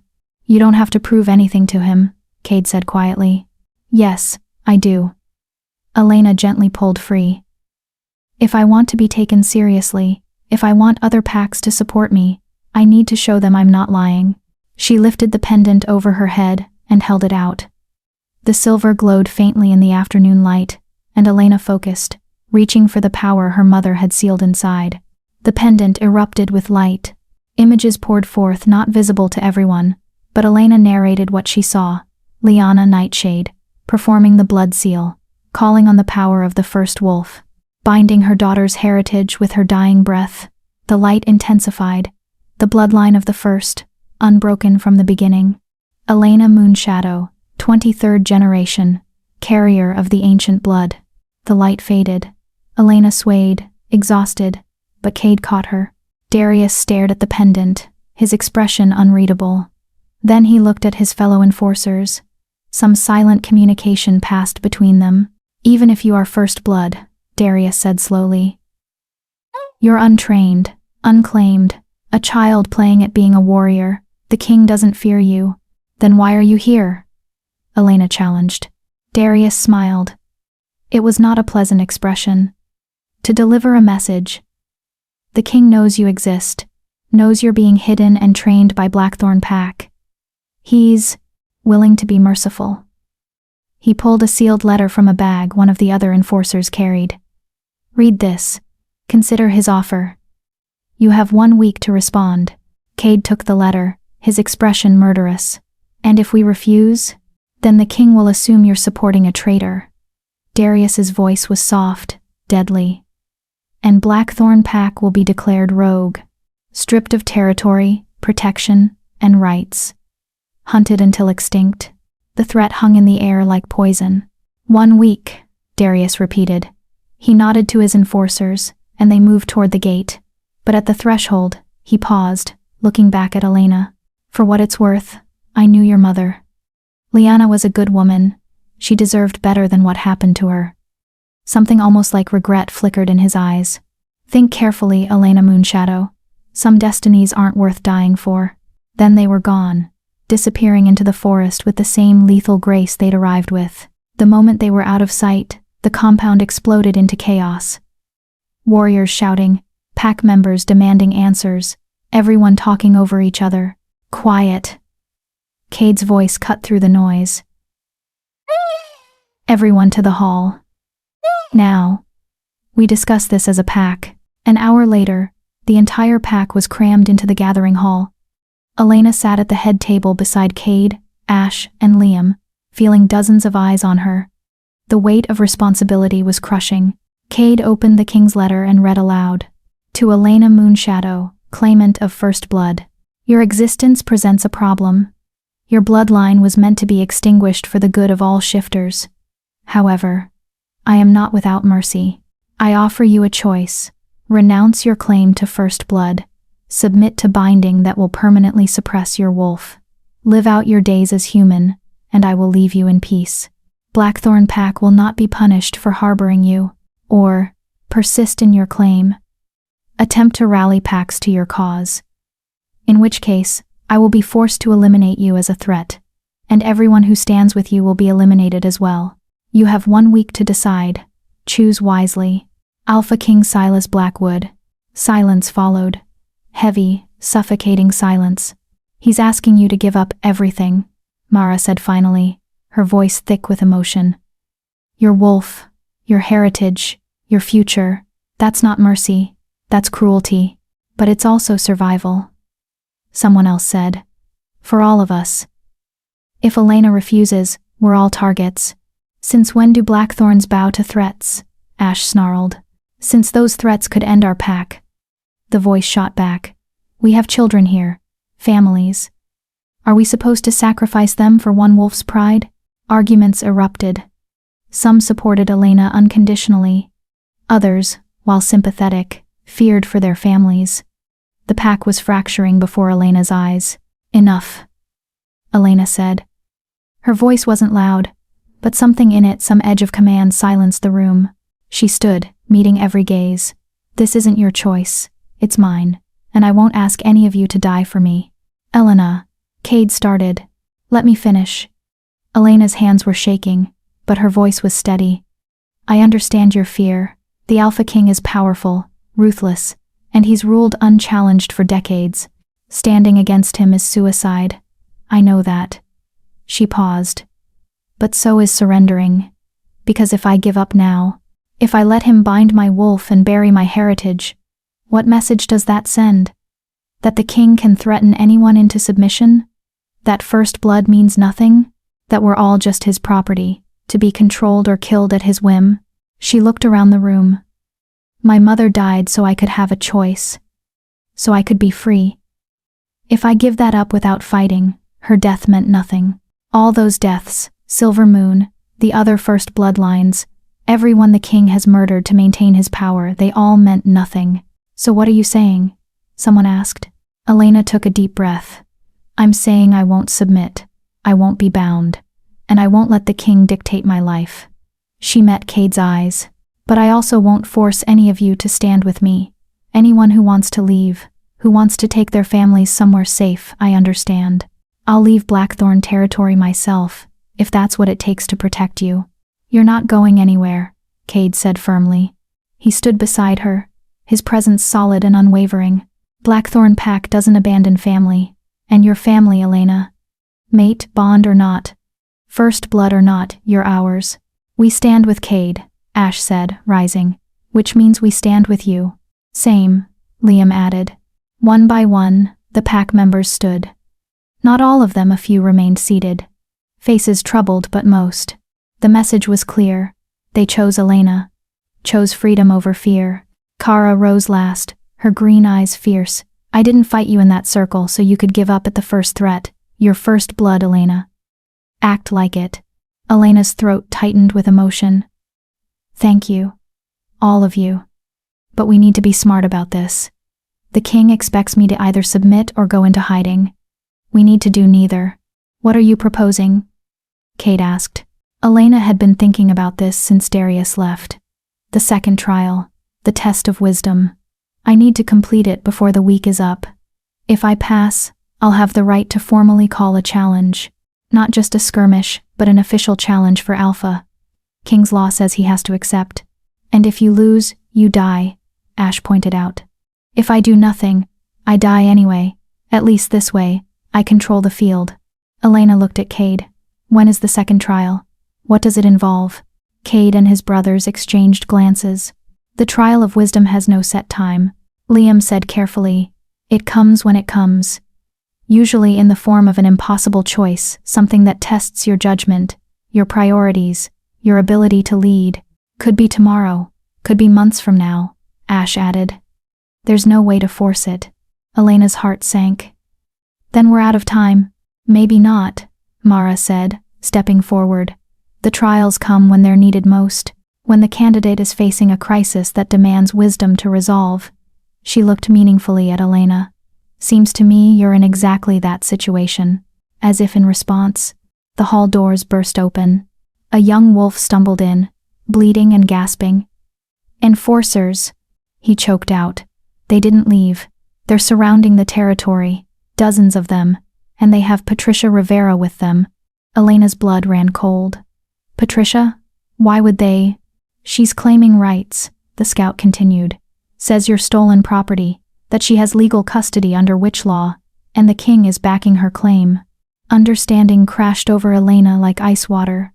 The king wasn't giving her a week to decide. He was giving her an impossible choice right now.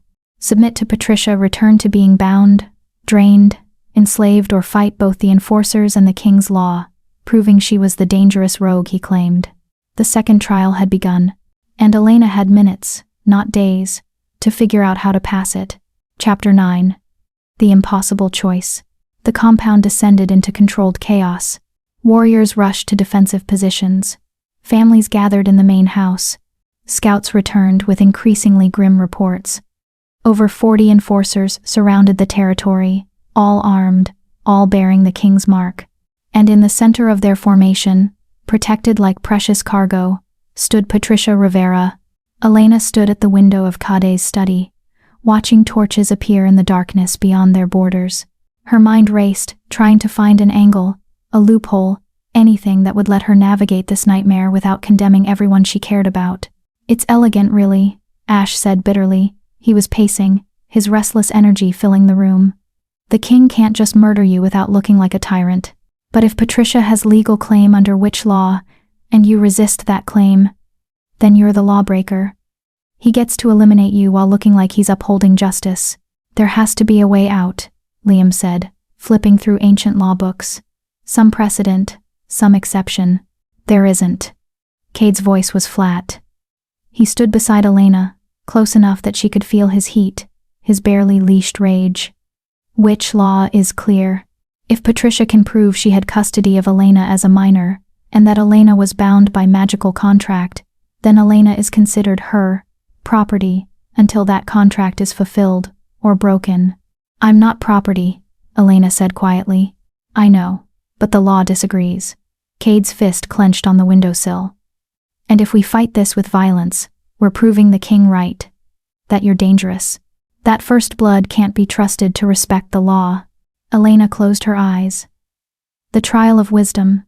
This was it, the impossible choice that would define whether she was fit to lead. Option 1. Surrender to Patricia. Return to Seattle, to binding and draining and slow death. Save the pack but lose herself. Option 2. Fight. Let Cade and his wolves battle the enforcers. Blood would be spilled on both sides. The pack would be declared rogue.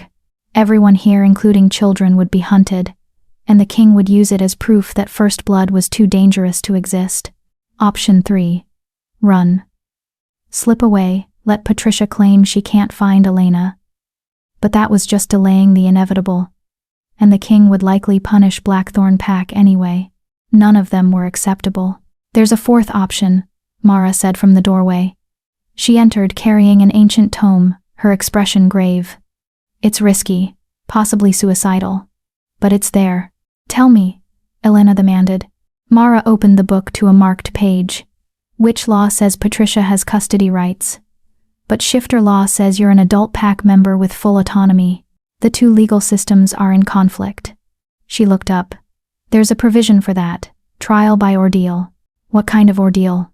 Kate asked. The challenged party Elena must face 3 tests set by the challenger Patricia. If Elena passes all 3, the custody claim is void. If she fails even one, Patricia's claim stands, and she can do whatever she wants with Elena. Elena's stomach churned. What kind of tests? That's the catch. The challenger sets them, and they only have to follow one rule. They must be theoretically possible to pass. Mara's expression was grim. Patricia could make them nearly impossible. Could stack the deck so completely that failure is almost guaranteed. But it's still a chance, Elena said. Better than the alternatives. Elena, no. Cade started. What choice do we have? Elena turned to face him, and the mate bond flared between them. She could feel his terror for her, his desperate need to protect her, but she could also feel his understanding. If I fight, people die. If I run, they suffer. If I surrender, everything my mother sacrificed was for nothing. At least this way. There's a possibility I win. And if you lose, then I lose on my own terms, fighting, not cowering. Elena touched his face gently. I have to do this, Cade. You know I do. For a long moment, Cade just looked at her. Then he pulled her close, pressing his forehead to hers. If she tries to kill you, I'm ripping her apart. King's law be damned. Deal, Elena whispered. 30 minutes later, they stood at the territory's edge, facing the assembled enforcers. Darius stood at the front, his expression unreadable, and beside him, looking entirely too pleased with herself, stood Patricia. She'd changed since Elena last saw her. There was power radiating from her now stolen power, Elena realized. Patricia had been draining Vanessa harder, preparing for this confrontation. Elena, Patricia said, her voice carrying across the clearing. Come home. This doesn't have to be difficult. I'm not your daughter, Elena called back. I'm not your property, and I'm not coming with you. You don't have a choice, Patricia replied. I have a legally binding custody contract, signed by the Witch Council. You're mine until your 25th birthday or until I release you. Those are the terms. Then I invoke trial by ordeal, Elena said clearly. I challenge the validity of your claim under ancient law. 3 tests, witnessed by neutral parties. I pass, your claim is void. I fail. I submit to your custody without resistance. Murmuring rippled through the enforcers. Patricia's eyes narrowed. You don't know what you're asking for. I know exactly what I'm asking for.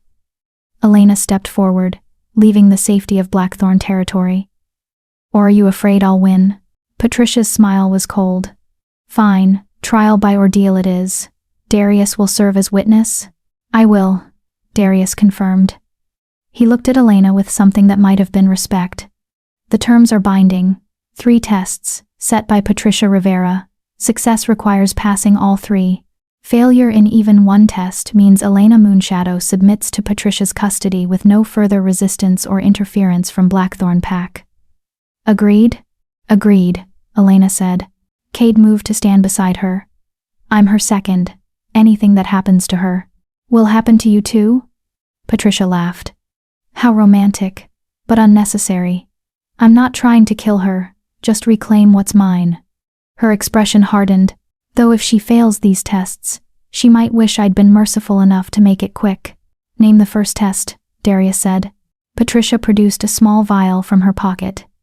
Inside, a thick silver liquid swirled. Truth serum, made from wolfsbane, silver, and a few other ingredients that will be extremely painful for a shifter to ingest. She held it out. First test. Elena must drink this and answer 3 questions truthfully. Any lie, any evasion, and she fails. Elena stared at the vial. Wolfsbane was poison to shifters. Silver was agony. Combined in a serum meant to force truth? It would be like drinking liquid fire. The questions? Elena asked. You'll find out after you drink. Patricia's smile was vicious. Or you can refuse, admit you're not strong enough, and come home willingly. Elena looked at Cade. His face was pale, his jaw clenched so hard she could see muscle jumping. Through the bond, she felt his anguish, but she also felt his certainty. She could do this. Give it to me, Elena said. Patricia handed over the vial. Elena uncorked it, and the smell alone made her wolf recoil in horror. She brought it to her lips. Cade's hand covered hers. Elena, you don't have to. Yes, I do. She squeezed his hand. Trust me. Then she drank. The pain was instantaneous and absolute. Fire poured down her throat, into her stomach, spreading through every vein. Silver burned through her blood. Wolfsbane attacked her wolf, trying to smother it, kill it. Elena collapsed to her knees, convulsing, as her body tried to reject the poison. But she'd been in pain before, had spent 6 weeks learning to push past agony, had survived 23 years of having her life stolen. This was just one more trial. Elena forced herself upright, swaying but standing. Blood dripped from her nose, her eyes, but she was still conscious, still fighting. Impressive, Patricia admitted. Most shifters would be comatose by now. Let's see if your strength extends to honesty. She stepped closer. First question, do you hate me? The truth serum compelled answer. Elena felt words being ripped from her throat. Yes. I hate you for what you stole. For making me feel worthless. For using me like a battery for 23 years. The words were raw, honest, painful. I hate you for making me believe your love was real when it was just exploitation. Patricia's expression flickered something that might have been guilt, quickly suppressed. Second question, if you had the power, would you kill me? Elena's wolf snarled, demanding she say yes, demanding justice, vengeance, blood. But the human part of her, the part that still remembered being raised in Patricia's home, still remembered moments of almost kindness, wrestled with the answer. No, Elena gasped out. The truth serum confirmed it. I wouldn't kill you. Because that would make me like you. And I refuse to let you turn me into someone who takes lives out of spite. Patricia actually looked surprised. Final question, she said quietly, and be careful, because this one will determine everything. Elena Moonshadow, if you had to choose between saving yourself and saving this pack, including your precious Cade, which would you choose? The clearing went silent. This was the trap. The impossible question. If Elena said she'd save herself, she proved she was too selfish to lead.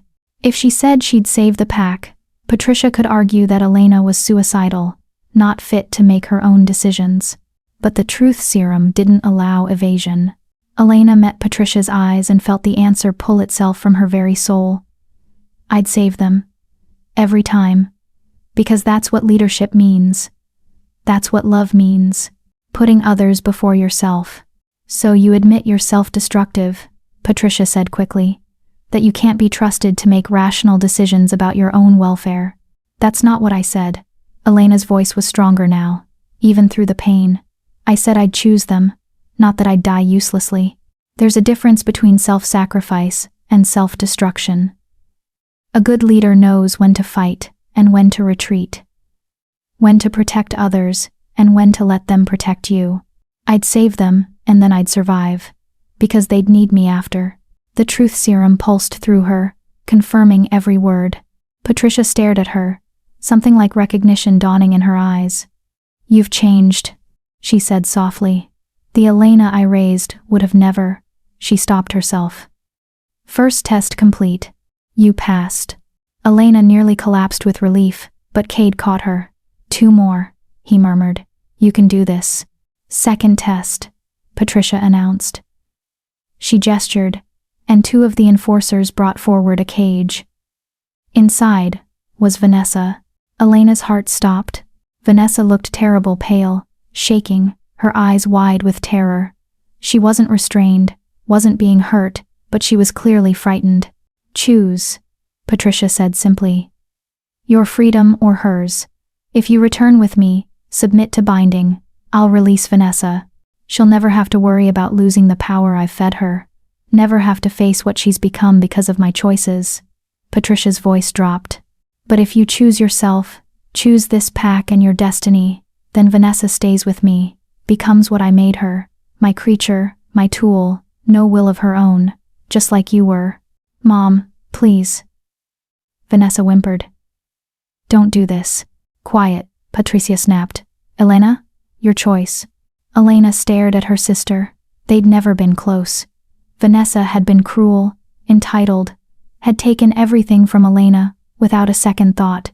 Elena had every reason to leave her to her fate, but Vanessa was also a victim. A pawn in Patricia's games, just like Elena. This isn't a fair choice, Cade said tightly, using another person as leverage. The test is about wisdom, Darius interjected. About making choices when there is no good option. This is fair under the rules. Elena's mind raced. What was the wise choice here? Save herself, pursue her destiny, but condemn Vanessa to the same hell Elena had escaped? Or sacrifice everything to free someone who'd never shown her kindness? Then it hit her. I choose neither, Elena said. Patricia blinked. That's not an option. Yes, it is, because you've made a false dichotomy. Elena took a shaky step forward, her body still screaming from the truth serum. You're offering Vanessa's freedom in exchange for mine. But Vanessa's freedom isn't yours to offer. She's an adult. She has the right to make her own choices. Choices she's never been allowed to make because you've been controlling her since birth. Elena looked at Vanessa. You want to know why you're so talented? So lucky? So perfect? It's because Mom's been feeding you my magic for 23 years. Every spell she drained from me went into you, making you into something unnatural, something unsustainable. Vanessa's face crumpled. No, that's not. It is. Elena's voice was gentle now, and when she runs out of me to drain, she'll find someone else. Another shifter child, another victim.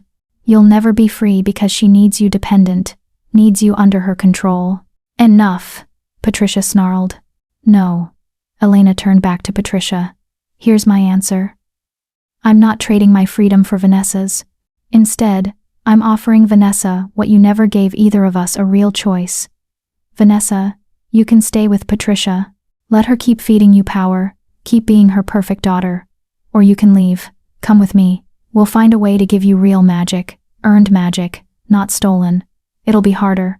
You won't be special anymore, but you'll be free. Patricia's face went white with rage. That's not. The test is about wisdom, Elena said, echoing Darius's words. And wisdom says you don't solve one person's imprisonment by creating another. You break the cycle. She looked at Vanessa. What do you choose? For a long moment, Vanessa just stared. Then, slowly, she looked at Patricia. You used me, Vanessa whispered. I thought you loved me, loved us. But we were just tools. I did what I had to do, Patricia said coldly. For our family, for your future. No. Vanessa's voice was stronger now. You did what you wanted, and I'm done being part of it. She looked at Elena. I don't expect forgiveness. Don't expect us to be sisters. But I choose freedom. The cage door unlocked. No one had touched it, but magic rippled through the air, and Vanessa stumbled out. Darius was staring at Elena with something like awe. Second test. Passed. You found a solution that preserved both parties' autonomy. That is, unprecedented. 1. Patricia's face was a mask of fury. Third test then. And this one, there's no clever answer. She pulled out a dagger silver, ancient, covered in runes. Combat. You and me. First blood wins. If I win, you submit. If you win. She smiled without humor. I release all claims and face the witch council for my crimes. Elena's body was still weak from the truth serum. Her wolf was barely functional from the wolfsbane. Patricia, meanwhile, was at full power, juiced up on stolen magic. It was a death sentence. I accept, Elena said. Because wisdom wasn't always about finding the perfect solution. Sometimes, it was about knowing when to risk everything. Chapter 10. The Daughter of the First Wolf. The clearing transformed into an arena. Enforcers formed a circle, their expressions neutral, but their eyes watchful. Blackthorn pack pressed against the territory line, unable to cross without breaking the rules of the trial. Elena could feel their desperation through the pack bonds, Cade's especially, a howling ache that matched her own. Patricia stood across from her, the silver dagger gleaming in the moonlight. She looked confident, powerful. 23 years of stolen magic radiated from her like heat. Elena could barely stand. "This isn't wisdom," Cade said desperately to Darius. "This is murder. Elena's been poisoned, weakened." "The test was accepted," Darius replied, though his voice was tight.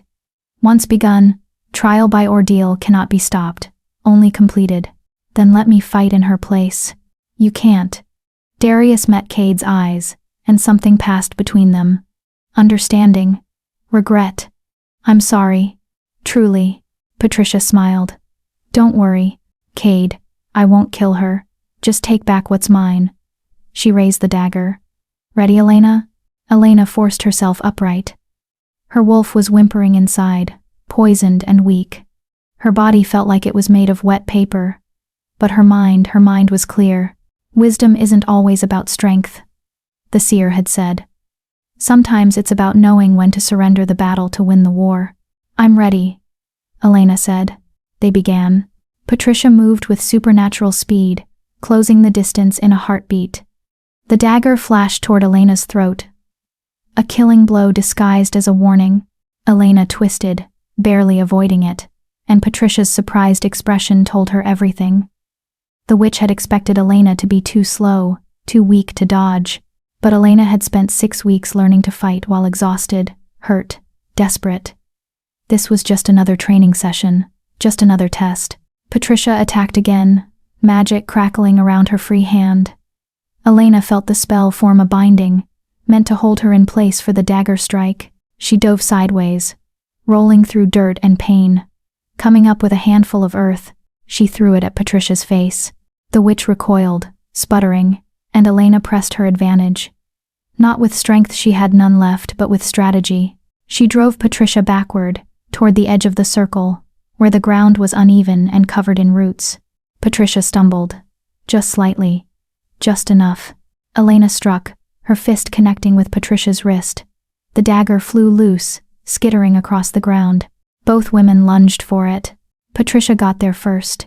Her fingers closed around the hilt, and she spun, slashing upward in a vicious arc that would open Elena from hip to shoulder. Elena didn't dodge. She stepped into the strike. The dagger pierced her side, hot and agonizing, sliding between ribs. Patricia's eyes widened in shock. She'd meant to miss to come close enough to force surrender, but not actually kill. But Elena had moved into the blade deliberately. "What?" Patricia started. Elena grabbed Patricia's wrist, holding the dagger in place inside her own body. Then, with her other hand, she struck. Not a punch. A touch. Palm flat against Patricia's chest, right over her heart, and she pushed. Not with muscle, with magic. The pendant around Elena's neck blazed white-hot. The seal her mother had created. The power that had been locked away for 23 years, it erupted. Not destructive. Not violent. Just pure. Ancient magic. Older than witch spells or shifter bonds. The magic of the first wolf, who had walked with gods. It poured into Patricia. The witch screamed, as 23 years of stolen power was ripped from her body. Every drop of Elena's magic, every whisper of strength she'd taken, every piece of life she'd drained, it all came flooding back to its rightful owner. Vanessa collapsed as the magic sustaining her vanished. Pack members rushed to catch her. Patricia fell to her knees, suddenly human, suddenly mortal, suddenly nothing more than a woman who'd made terrible choices. "First blood," Darius said quietly, looking at Elena's wound. Patricia Rivera drew first blood. Elena Moonshadow wins. Elena pulled the dagger from her side with a gasp. Her wolf surged forward, newly strengthened by reclaimed magic, and the wound began to close. Not fast. Silver was still silver, but faster than human, faster than possible. She walked over to where Patricia knelt and extended her hand. Patricia stared at it like it might be a trap. "Get up," Elena said. "Not cruel, not kind, just tired. You wanted to own me, control me. But I was never yours, Patricia." Not then, not now, not ever. You should kill me, Patricia whispered. After everything I did. I should, Elena agreed. But wisdom isn't about revenge, it's about justice. And justice says you face the witch council, answer for your crimes, and live with what you've done. She pulled Patricia to her feet. You don't get the mercy of death. You get to live knowing you destroyed 2 daughters, trying to build a dynasty. Patricia's face crumpled, but Elena had no more sympathy to give. She turned to Darius. The trial is complete. All 3 tests passed. Patricia's claim is void. Witnessed and confirmed, Darius said. He looked at Elena with something that might have been approval. You are officially recognized as autonomous, Elena Moonshadow. No custody claim can be made against you. He paused. And you've demonstrated wisdom worthy of first blood. The second trial is complete. The pack erupted in cheers. Elena swayed, exhaustion and blood loss catching up with her. But before she could fall, Cade was there, sweeping her into his arms. You brilliant, terrifying, impossible woman, he murmured against her hair. Don't ever do that again. No promises, Elena managed. Darius stepped forward, his expression grave. A word, Blackthorn. Cade set Elena down gently, but stayed close. What happened here tonight? It will reach the king within hours. Darius glanced at his fellow enforcers, then back to Elena. He'll know you passed 2 trials. He'll know you reclaimed your magic. And he'll know that time is no longer on his side. His voice dropped lower. He'll come for you himself. Not in a week. Not in a month. Soon. How soon? Elena asked. Days, maybe. He can't afford to wait for you to complete the 3rd trial. Darius looked at Elena, and his expression was complicated. Your mother was my friend. I was there the night Silver Moon fell, and I've regretted my failure to protect her ever since. I can't openly defy the king. But I can give you this. He's not invincible. His power comes from fear, from isolation, from keeping the packs divided. Unite them, and he falls. How do we unite them? Cade asked. The 3rd trial, Darius said. The test of heart. Complete it, and the old laws say you can challenge for alpha. Every pack will have to choose, support the king or support you. Some will choose wrong. But many. He smiled slightly. Many have been waiting for someone brave enough to stand. What is the 3rd trial? Elena asked. That, I cannot tell you. It's different for everyone, a test that reaches into your very soul. Darius nodded to his enforcers. We're leaving, and when we report to the king, we'll be as slow and thorough as possible. Buy you some time. He met Elena's eyes. Don't waste it. Then they were gone, melting into the forest like shadows. The moment they vanished, the pack surged forward.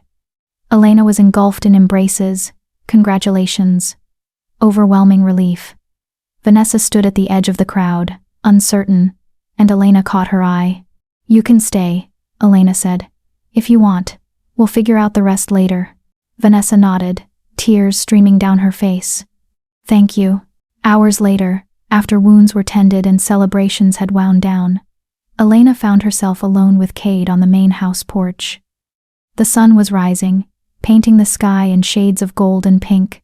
2 trials down, Cade said quietly. 1 to go. And then I challenge the Alpha King and probably die, Elena added. Hey, Cade turned her to face him. No defeatist talk.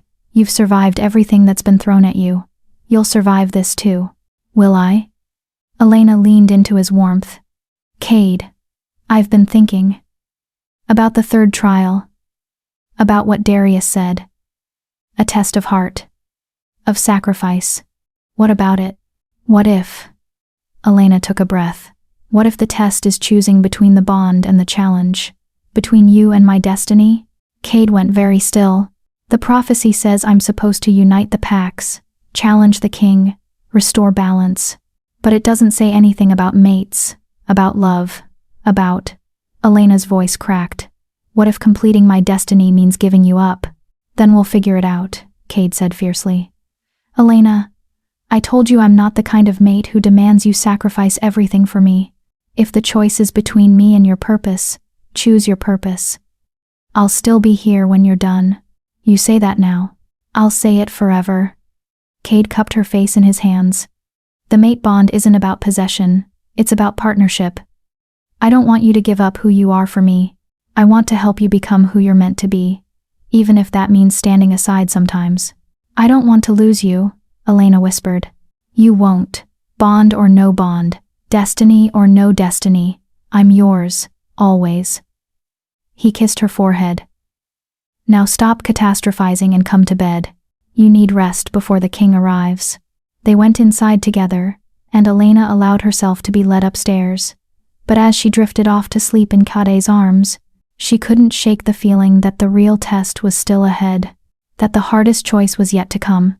The third trial came 3 days later. Elena was in the training grounds, working through sword forms with Ash, when she felt it, a pull, deep in her chest, insistent and impossible to ignore. Her wolf stirred, recognizing something fundamental. Elena? Ash lowered his weapon, concerned. What's wrong? The trial, Elena breathed. It's calling me. Within minutes, the entire pack had assembled. Elena stood in the center of the clearing, feeling the pull grow stronger. It was leading her somewhere deep into the territory, toward a place she'd never been. I have to go, she said. Alone? Absolutely not, Cade said immediately. The king could have sent assassins. No. Elena met his eyes, certain. This is my trial. Mine to face. Please, Cade. Trust me. She could see the war in his expression. The need to protect her versus the need to let her be who she was. Finally, slowly, he nodded. Come back to me, he said, always. Elena followed the pull into the forest. She walked for what felt like hours, though the sun barely moved. The trees grew older, thicker, until she was in a grove that felt separate from the rest of the world. In the center was a pool of water, mirror still and impossibly deep, and reflected in its surface was not Elena, but her mother. Hello, daughter, Liana's voice echoed. Not from the pool, but from everywhere and nowhere. You've come far, become more than I ever imagined. I'm so proud of you. Mom? Elena's voice broke. How is this? The trial of heart requires confronting the deepest part of yourself. Your fears, your hopes, your truest desires. Liana's reflection smiled. Look into the pool, Elena. See what awaits. Elena approached the pool and looked down. 3 visions appeared, playing out simultaneously. In the first, Elena saw herself accepting the mate bond fully, marking Cade, being marked in return, becoming his in every way. She saw a future of love, of family, of peaceful days in Blackthorn territory. Happiness, safety, a life well lived. In the second, Elena saw herself challenging the Alpha King. She won barely, bloodied and broken but victorious. She saw herself leading, uniting the packs, ushering in an era of freedom and justice, purpose, destiny fulfilled. But alone, unmated. The bond with Cade severed because she'd had to sacrifice it to gain the power necessary to win. In the third vision, Elena saw herself dying. Killed by the king, her challenge failed, but her death sparking revolution. Other wolves rising up, inspired by her sacrifice, eventually toppling the tyrant. Her purpose achieved, but at the cost of her life. Cade lived on, forever grieving, forever alone. 3 paths, Liana said softly. Love, destiny, sacrifice. Choose wisely, daughter. Because this choice cannot be undone. Elena stared at the visions, her heart tearing in 3 directions. Love meant abandoning her purpose, letting others fight the battles she should fight. But it also meant life, joy, partnership. Destiny meant accomplishing what she was born to do, freeing her people, honoring her mother's sacrifice. But it meant losing Cade, losing the mate bond, losing the chance at personal happiness. Sacrifice meant both achieving her purpose and keeping the bond, but at the cost of her own life. A noble death, but still death. What was the right choice? What did wisdom demand? Elena closed her eyes, thinking back over everything she'd learned. The trials weren't just about testing strength or cleverness. They were about understanding what kind of leader she wanted to be.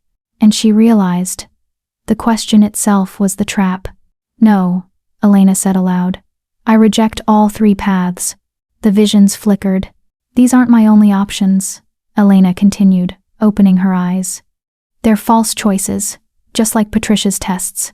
Love versus destiny, personal versus greater good, life versus death.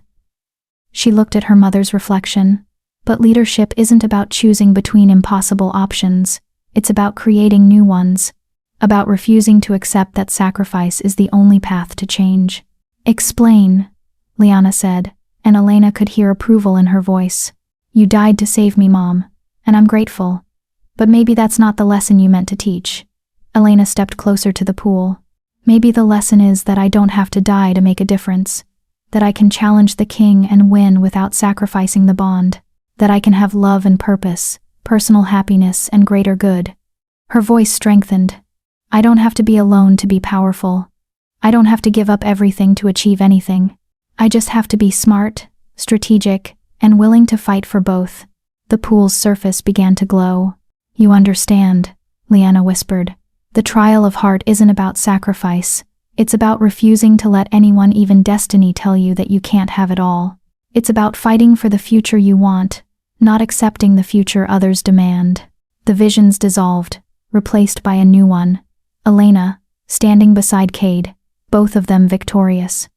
The Alpha King defeated not through sacrifice, but through unity, through the combined strength of packs who'd chosen freedom, through love and purpose working together. Not in opposition. It wasn't guaranteed. It might still fail, but it was possible. And possibility was all Elena needed. Third trial complete, Liana's voice said, filled with pride. You've proven your heart, Elena Moonshadow. You're ready. The pool vanished. The grove faded. And Elena found herself back in Blackthorn territory. The sun in the exact same position it had been when she left. Cade was still standing where she'd left him, expression anxious. The moment he saw her, he rushed forward. Elena? Are you? I passed, Elena said. She pulled him close, kissing him deeply. All three trials. I'm officially recognized as First Blood, which means I can challenge the king. And? Cade asked carefully. What did the trial show you? What did it demand? Elena smiled. It demanded that I stop letting anyone tell me what I can or can't have, including destiny. She took his hands. I want both, Cade. I want to defeat the king and keep you. Want to unite the packs and build a life. It's going to be harder than choosing one or the other. Maybe impossible. But I'm going to try anyway. Cade's face broke into a fierce grin. That's my mate. The Alpha King arrived at dawn the next day. He came alone, which should have been reassuring but was somehow more terrifying. Silas Blackwood was massive, easily 7 feet tall, with silver hair, black eyes, and an aura of power that made the air feel thick. He radiated dominance, ancient and absolute. The entire pack assembled to meet him. Elena stood at the front, Cade beside her, feeling smaller than she ever had. But she didn't let fear show. Elena Moonshadow, Silas said, his voice like grinding stone. I've heard interesting things about you. Completed 3 trials in a matter of weeks. Reclaimed stolen magic. Defied my enforcers. He smiled, and it was predatory. Impressive. Alpha King, Elena said, keeping her voice steady. I invoke my right to challenge. Ancient law says any shifter of the First Blood who completes the trials can challenge for Alpha. I challenge you, Silas Blackwood, for leadership of all shifter packs, for the right to end your reign. Silence fell like a hammer. Then Silas laughed. You're serious. A child who's been a wolf for barely 2 months thinks she can challenge me. A king who's ruled for 3 centuries. His laughter cut off abruptly. I could crush you like an insect. Probably, Elena admitted. But you'd have to accept the challenge first. In front of witnesses, which means every pack will know you were challenged. And if you refuse, if you kill me without accepting, you break the ancient laws. You prove you're a tyrant, not a king. Silas's expression darkened. Clever, very clever. Your mother would be proud. He stepped closer, looming over her. Fine, I accept your challenge. 3 months from now, At the next full moon, we fight, combat to the death, winner takes all. One condition, Elena said quickly. The challenge is fought under pack law, which means if I win, your supporters don't get to retaliate.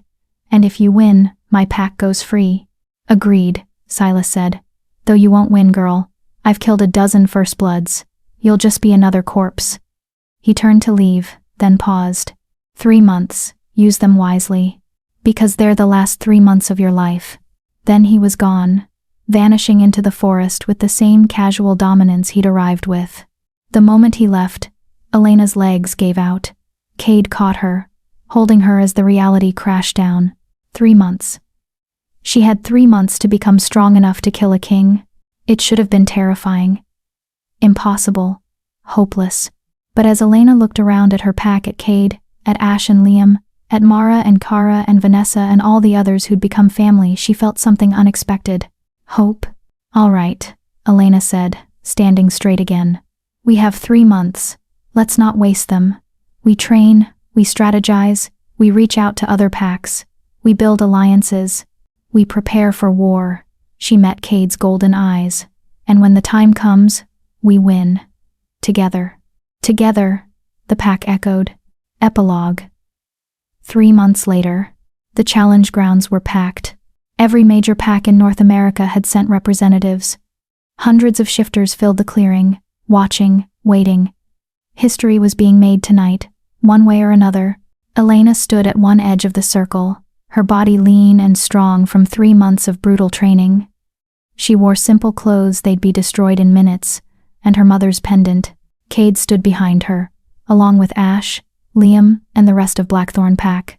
Whatever happens, Cade murmured, leaning close. I love you, always. I love you too, Elena said. But save the goodbyes. I'm planning to win. Across the circle, Silas waited, confident, ancient, seemingly unbeatable. The neutral arbiter, a elder wolf from a distant pack, stepped forward. The challenge has been issued and accepted. Combat to the death, victor takes all. Shifter form, no interference. Begin when ready. Elena and Silas shifted simultaneously. Her silver wolf faced his massive black one. He was twice her size, scarred from centuries of battles, radiating power. But Elena had something he didn't. She had love. Had pack. Had a purpose beyond just holding power. And she had 3 months of preparing for exactly this moment. They clashed.